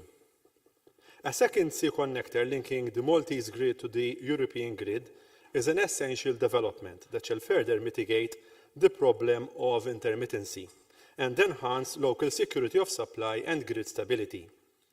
Yet, the intermittency of existing solar power generators and, importantly, the future photovoltaic arrays and future offshore wind farms needs to be directly addressed. Utility curtailment of peak power generated by renewable energy sources would be a blunt and inefficient tool. Energy storage is the most efficient and versatile technology available to harvest the excess power generated by renewable energy sources, and to discharge the same power when it is most needed, both quantitatively and economically. The energy storage technology most conducive to the circumstances of the Maltese Islands is the battery energy storage system. The cost of battery energy storage has steadily decreased during the past years, so that it is essential that adoption of this technology is encouraged, facilitated, and supported. As renewable power sources and energy storage systems become more prevalent in the future, as will electric vehicles and their charging stations, it becomes more essential that the local power grid is rendered more resilient and smart. A rigid and passive grid system is incompatible with an extensive system of renewable energy sources and energy storage infrastructure. The quality of the electricity grid is what capitalizes on the efficacy and what maximizes the value of these technologies. Improving the resilience and flexibility of the grid is an ongoing process that normally develops at the same pace as demand growth. However, the increase of renewable energy sources, the proliferation of battery storage systems, and the electrification of industry and transportation necessitate the rapid and wide-scale reinforcement of the electricity grid, both in terms of physical infrastructure as well as in terms of digital sophistication. The reinforcement and transformation of the electricity grid is essential, urgent, and costly. Achieving a carbon-neutral energy system within the timeframes prescribed by the Commission is a daunting task in many respects, particularly for a small island like Malta with all its inherent limitations and handicaps. Yet, however difficult the task of achieving carbon neutrality might be, we should be able to attain this lofty objective if we, as a nation, work together to chart the most appropriate path towards our objective and collaborate to overcome the many difficulties that we are sure to encounter along this long yet exciting journey. Thank you. So thanks a lot, Stefan, and I would like to invite now the panelists just in a round to very briefly introduce yourself and then also give us your opinion, your perspective about the input of Stefan and also probably about the whole debate of today. And I would like to start with Yves Bonello. Yves, you are a member of the House of Representatives and you have a very interesting background. So Yves, please go ahead. The youngest one, right? The youngest one. So please, everybody, 3-4 minutes maximum, and then we continue with some more questions. Thank you so much for the floor. I thank you, EUFORES. I thank Deputy Speaker David Ajus, and I thank all the stakeholders present. I really appreciate and look up to your enthusiasm, your research, and your conviction in the subject. The older generation in Europe fought wars. Climate change is the war of today. It is an existential threat which we must take seriously. Now, with that being said, Malta, being so small geographically, can't realistically create a dent in global emissions. That's a fact and we know it. But we are a union united in diversity, a union of different nations with different issues and different problems. And we must not let rhetoric stop us from working towards common goals. We must be ambitious. We have no reason not to be. With that being said, our small size and unique economy uniquely position us to fight this war on climate. Being a services economy, Emissions by industrial activities only account for about 19% of national emissions. Now compare that to a continental European country like Germany, where just one company that produces steel emits over 1% of their total national emissions. In Malta, according to a 2020 World Environment Day report from the National Statistics Office, over 70% of emissions come from the energy producing sector. So tackling our energy production has the potential to make Malta a decarbonization front runner. Our unique position and economy must become our rallying cry to progress, to us becoming an experimental investment hub for emerging energies, just like green hydrogen. After the Commission announced a game-changing European Investment Bank fund of €3 billion for a hydrogen bank, part of the Repower EU plans, to facilitate a plan which doubled the EU's 2030 target to produce 10 million tons of renewable hydrogen in the EU each year. This was unveiled just last week by President of the Commission, Ursula von der Leyen, in the State of the Union address. With these plans spanning several sectors, like the maritime industry, which is so important to the Maltese Islands, with 50% of the industry to transition to green hydrogen by 2030, 70% by 2035. Back to the Maltese context of our emissions, and how the energy sector alone produced 70% of these emissions. We must also see that the energy industry, together with the transport industry, contributed to a joint share of more than 88% of total emissions. Now, what is the way forward? In terms of renewable energies, our focus should be on floating offshore wind farms, which was proposed by the opposition in the election campaign, which are now becoming more feasible as part of our long-term energy plan for 2030. The government is saying that it's part of their plan too. However, unfortunately, the national strategy still plainly says black on white that wind farms are not part of our renewable energy targets for 2030. In terms of hydrogen, Partito Nazionalista has been pushing for hydrogen and gas to be bought from the European market, and a Malta-Sicily hydrogen-ready pipeline, cementing green hydrogen as alternative energy source of the future. More subsidies should also be offered and invested in terms of solar panels for families, to be installed on their private property. As Alison Mitzi rightly pointed out, we cannot only subsidize energy efficiency of public buildings, but we must incentivize and subsidize the private sector as well. The same applies for initiatives like energy efficient buildings and solar panels. And let's also invest in more projects like the Met Solar project, which is researching and developing new ideas in terms of solar energy, in solar panels keeping in mind the Mediterranean flat roofs and our urban environment. Yes, both could be achieved at the same time. We don't have to be in conflict with one industry and another. In terms of transport, subsidies for electric cars should be the way forward. Current subsidies should be increased for private citizens. These subsidies should also be offered to local businesses in terms of taxis, services, and rental cars. Unfortunately, I've heard time and time again that many people who do apply for these subsidies are met with arbitrary limitations that keep them out of achieving this help. Plans are also underway in converting Malta's bus fleet to electric vehicles. Should have been done ages ago, but I welcome the fact that it's actually happening now. And obviously, we need much more charging stations in terms of electric cars and vehicles. We need to support the infrastructure. Whenever we talk about transport, we cannot talk about something in the air, something vague. We have to back it up. Same thing for electric scooters. We need the infrastructure and we need the enforcement. These are integral to society. Our plans for climate change cannot stand alone. We have to take into consideration social factors. Eve, could you wrap up soon? Yes. Bonnie Attard mentioned and highlighted that 10% of the Maltese population cannot cool their homes.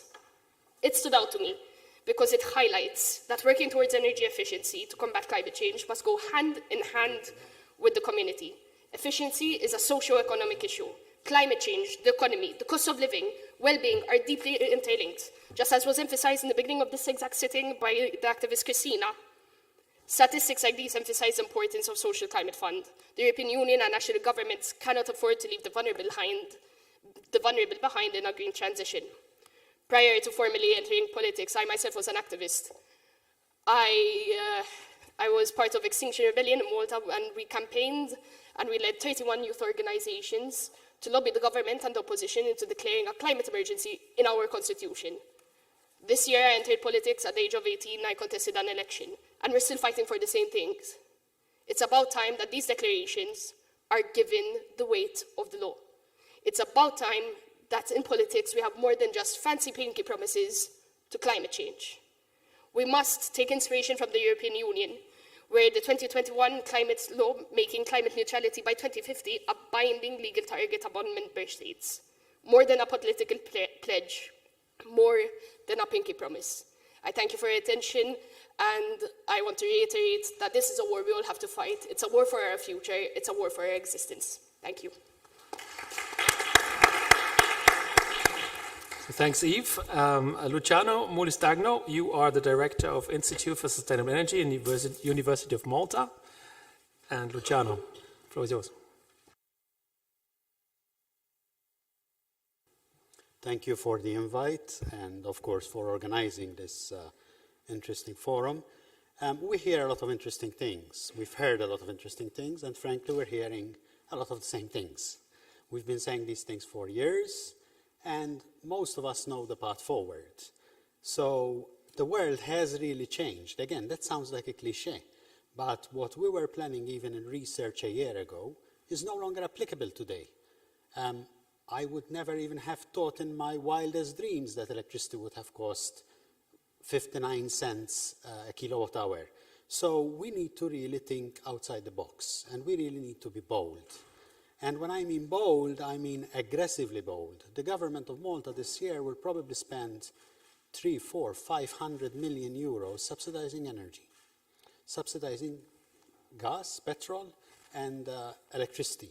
So imagine if some of that money, or similar amounts of money, went into renewable energy. We already have, of course. We've made great strides. My colleague mentioned the light bulbs before. Since the last 15 years, we've made great strides in renewable energy. But just imagine, every euro the government spends today, at the current rates of energy, they'll make back in a year to maybe 2 years. So it's really become a no-brainer to push aggressively, much more aggressively than we were doing 6 months ago. And a lot has been mentioned by my colleagues here about offshore winds, floating offshore wind, which is an option for Malta. Definitely. We definitely need it. There's another technology which, as it happens, is being developed right here in Malta, which is offshore solar. And again, the calculation has changed. We were developing that thinking we have to produce energy below, say, 15 cents. Now, even if we produce it at a relatively higher rate, given the security that the energy produced locally would provide, it would give us an added benefit as a country. Paradoxically, the subsidies that the government is giving, which of course I understand from a social perspective especially, but they don't incentivize the reduction in energy use. In fact, it will be very interesting in the next few months to start seeing the studies in other countries where they let the price of both petrol and also electricity fluctuate, to see the reduction in energy use in those countries, versus, of course, there won't be a reduction in Malta. Again, I mean, offshore is the future. For the last 15 years, I've been hearing about Gozo being an eco-island, various metamorphoses. But what if we start with that? What if we start by saying, let's produce enough to generate all the energy needed for Gozo? And then we can literally say, honestly, that Gozo is being 100% renewable powered. Mass transit. Earlier speaker mentioned mass transit. Again, for the last 15 years, I've been hearing stories about mass transit. There are, maybe Susanna will talk about this more in detail, but there are options, whether it's an underground system or being very aggressive with bus lanes, bike lanes, and this idea that everything, with all due respect to some people who mentioned carrots, meaning give incentives. Yes, by all means, give incentives, but sometimes you need the stick. Sometimes you need to say things like, you have to do it that way because it's the best thing for the country. I heard a radio program just this weekend. These food delivery drivers, there's thousands of hundreds, I don't know if it's thousands of them. They're using motorbikes. In Malta, most of the motorbikes are not electric.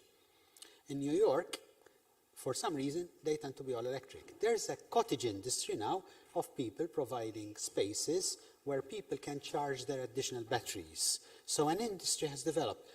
I mean, the government could probably with the stroke of a pen say, if you use an electric bike, you either get an incentive or else you have to pay a tax if you don't use an electrical bike. So small changes like that could really make a big impact.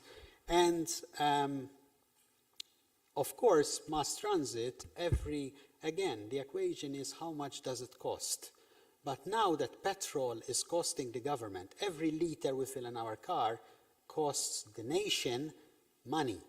So now it's more worth it to do a mass transit system. And finally, I wanted to keep it brief, VR EPC certificates, which overlaps with the previous session. But why isn't it like the VRT of a car? If my car fails my VRT, I have to do something to fix it. With an EPC certificate, I just get an A, B, C, D, it doesn't matter.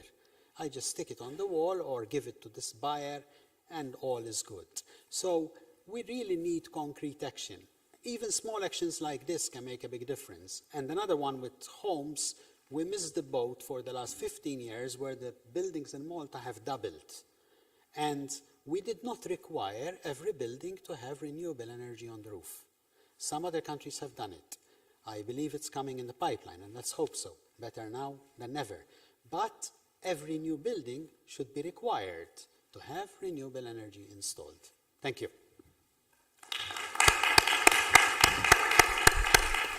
Thanks, Luciano. And now Laura Gretkowska. Laura, 3-4 minutes. Thank you very much, Mr. Gaze, for the invitation to join you today.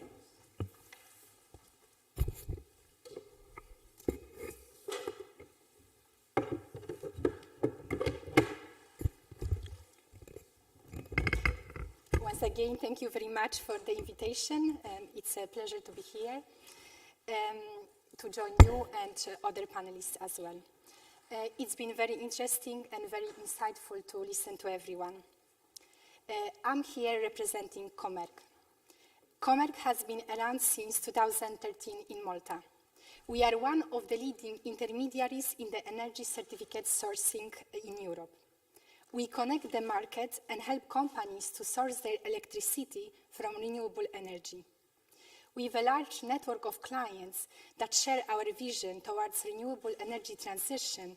We provide certificates to all businesses that are committed to become green and offset their Scope 1, 2, and 3 emissions. In the relation to the topic that we're discussing today, Malta and its ambitious targets versus challenges which the country has to face. The ultimate target is the total decarbonization of the energy system. Access to renewable energy is fundamental to our collective future and development.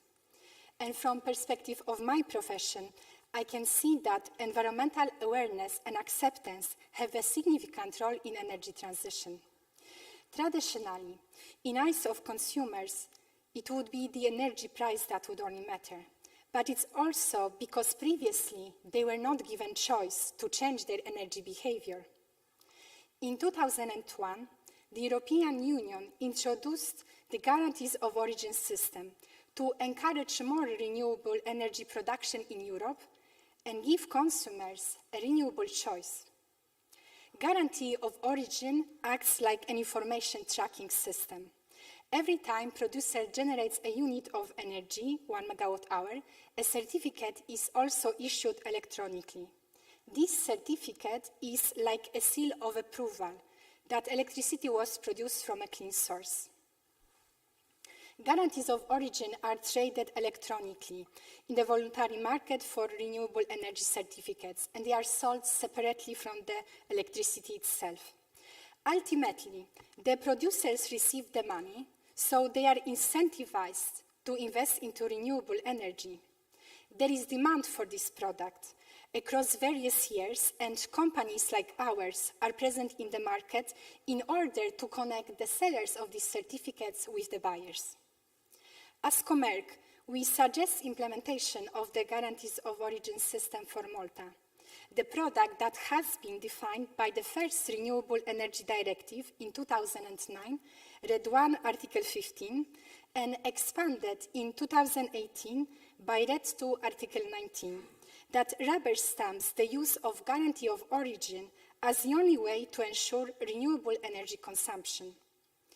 Given the above, and the fact that Malta is signatory to Directives RED I and RED II, the creation of registry for guarantees of origin should definitely be the next step for Malta. We encourage that this system gets implemented so the consumer would be able to make choice for their consumption.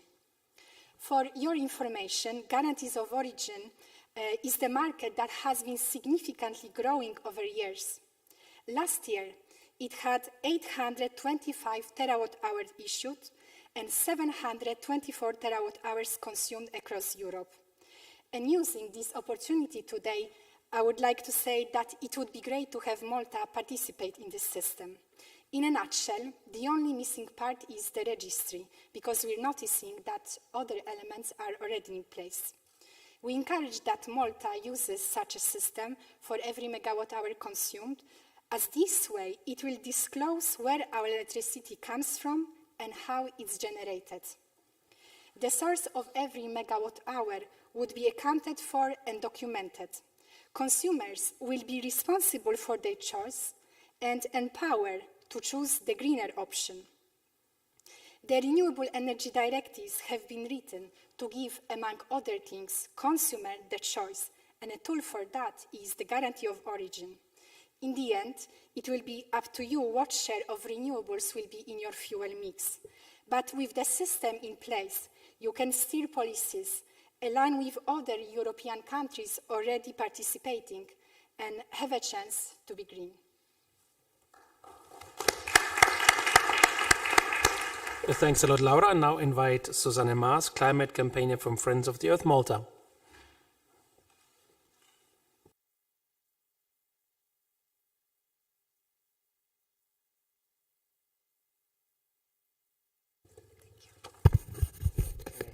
Thanks a lot for inviting us to be here and to be one of the speakers. Thank you to all the previous speakers for your comments. So I'm very happy to be invited as part of the NGO community locally. So we are a local environmental organization, but also part of the international network of Friends of the Earth International. Now, some of you might think of environmentalists, of people in this field as idealists. Thank you for that. But we actually think by now, I think you should realize that we are realists, that we are talking about an existential crisis, as people mentioned before, the climate crisis, which affects all living beings on this planet, the only home we have so far, and the home that we wish to protect. So while in the current cost-benefit analysis, this might not factor in, ultimately, we come with a realistic ideal, a realistic proposal to save our planet, to continue being a livable place for us as human beings and all other species. In our climate campaign, we focus on two sides of the story. First of all, we ask for a stop in investments in fossil fuels. This also means analyzing and looking at what subsidies still exist for fossil fuels today in Malta and obviously also in the European Union and globally, and also to halt any further investments in this, speaking specifically about the proposed Melita gas pipeline that is still on the books, on the plans, and would lock Malta in for another 25, 30, 35 years in a future of gas, fossil gas. There might be a narrative around shifting that, creating a hydrogen-ready pipeline. In reality, hydrogen today is still 95 to 99% coming from fossil sources, so it's really not the sector to invest in today if we really want to promote renewables. We should instead invest that 400, 500 million that the pipeline is estimated to cost in things that we know work, that are available, that we can do today. So this is the other side of our campaign. focusing on promoting renewables. Many people have spoken before me, so I will not go in too much detail, focusing on energy savings and also promoting community energy. In terms of energy savings, yes, obviously looking at the built environment, new buildings as well, making sure that that is the standard for new buildings, not just a nice extra for your energy performance certificate that you don't even really have to show, but really making that the standard for any new buildings, but also looking at transport. My background academically is in sustainable mobility. Obviously, as we've heard from other speakers, transport is one of the main sources of carbon emissions and energy use in Malta. And while we speak about electrification of transport, obviously that the emission reduction gains from that is only as much as where that electricity comes from, and today that comes from either our gas-powered power station or through the interconnector bringing gas or other fossil fuels through the interconnector, so not really abating those emissions, but just shifting them to another country or to another pipe. So really we need to speak also about energy savings in transport in terms of shifting the mode of transport to much more efficient modes of transport, so speaking both about public transport and about active transport. In terms of public transport, yes, as Luciano was also mentioning, we have been discussing a mass transport system for Malta for many years. Now, last year, the government came with a proposal, but even that has a horizon of 20, 25 years. So we need to do things today to make a change. And that can be done based on our current public transport system, which contains buses, ferries, dedicating lanes for that, because even though public transport might become free next month, that is not really the barrier for people to use it today. The barrier is the reliability, the frequency, and being able to see it as a real alternative to what they use today. Also, in terms of active transport, many people have mentioned the small size of the islands. That should really be an asset for creating urban environments that are more conducive to walking and cycling, which are much more efficient, obviously, and don't use any fuel at all. I'm speaking as well about our third point, so pushing for community energy. It was briefly mentioned by Diane before.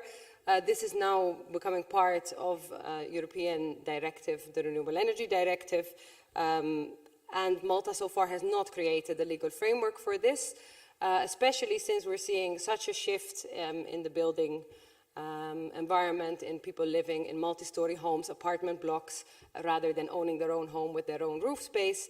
This needs to be addressed very urgently to enable everyone to be able to invest in renewable energy, either on top of their building or in nearby community spaces, to bring energy to the parts where we use it, so in the urban environment, and also enable everyone as a consumer to make that choice. Lastly, I would like to make 2 points. One, that while we speak about long-term visions for 2050, and it's really good to have a long-term strategy and goals, we really need to do things much faster. Just 2 weeks ago, there was a new publication in Science, the leading scientific journal on science, on the 5 tipping points that we are reaching very, very imminently. So really no delay possible in our climate action. And lastly, I would like to ensure that even when we speak about Malta's Climate Action Act and declaring the climate emergency as positive things, which are obviously positive things, in recognizing it, this is the first step in addressing something, this is not enough. We need to make sure that all our policies are in line with this act, with this emergency that they have rightly identified.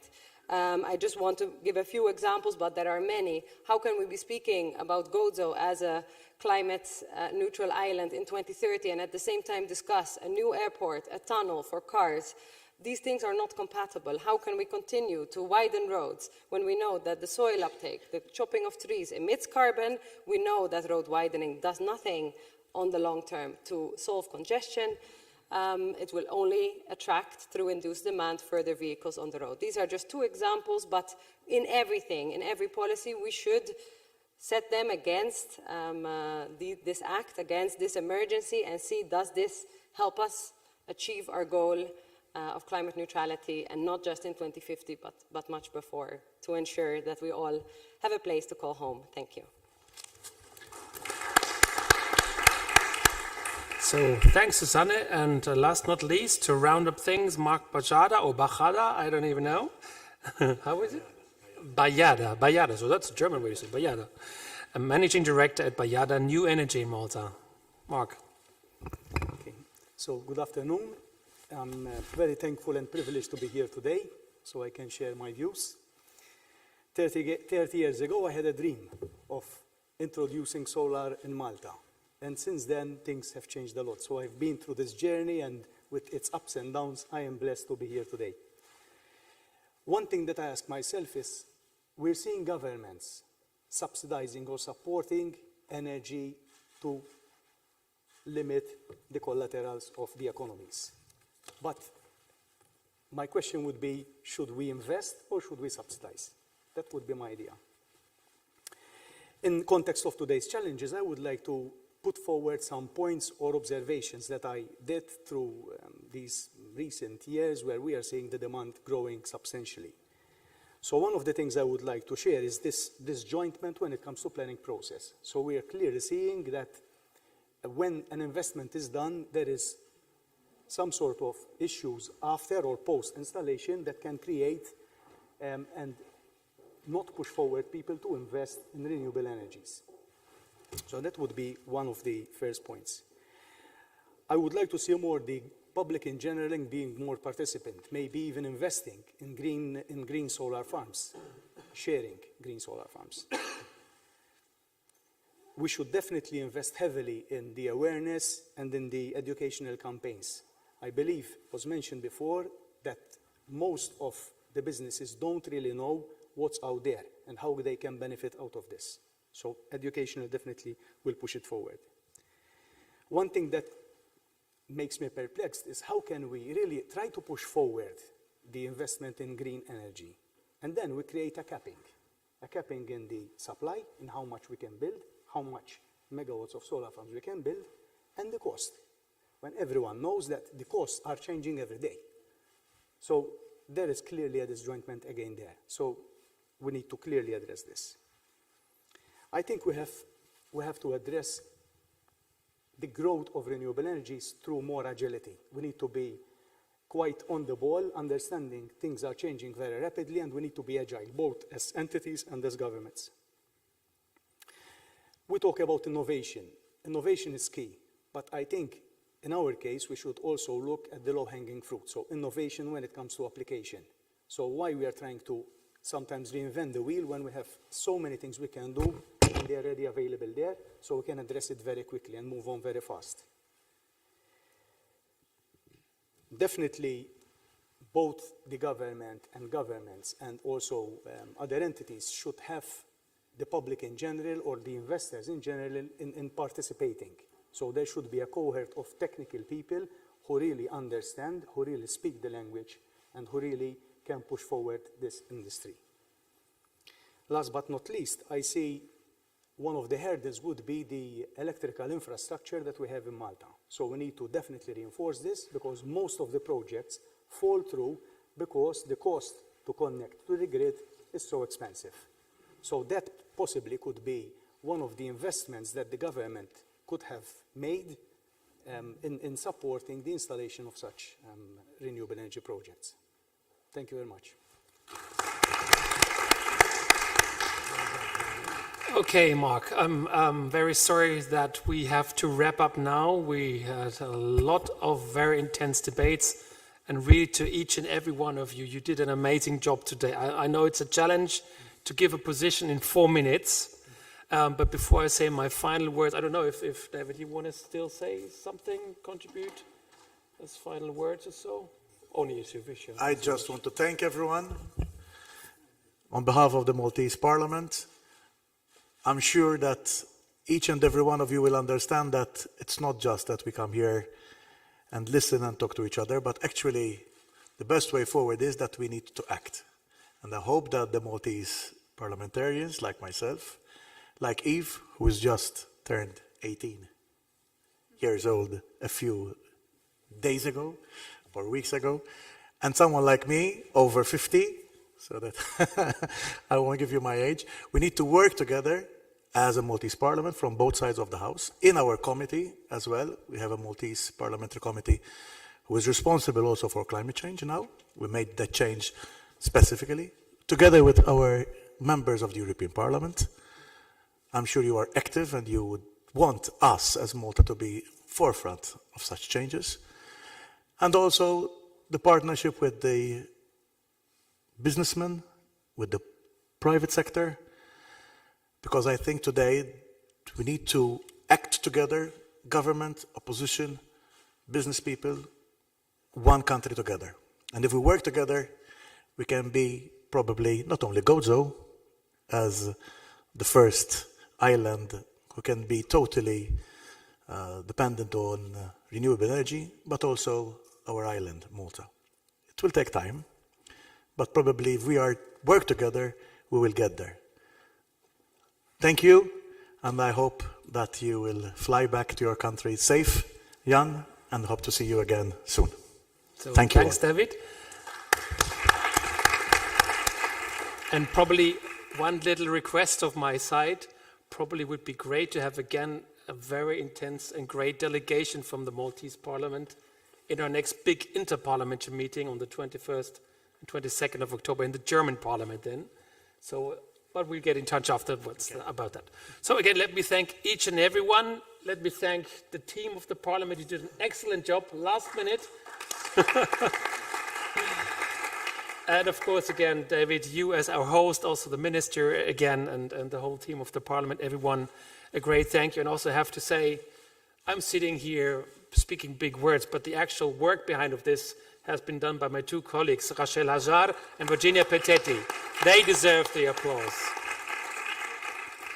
So, Hans and I, we have to rush back to Brussels now, unfortunately. We would love to stay here and enjoy a little bit of the island, a quiet weekend, but we have to rush. But please, everybody, go home safely, back home or to your work if you have to continue anyways. And I hope to see you very soon again here in Malta in the Parliament. And we have a joint effort, a joint little village thing to do together. And I'm very proud and happy to know you all. You know that? Okay, thanks a lot, my friends.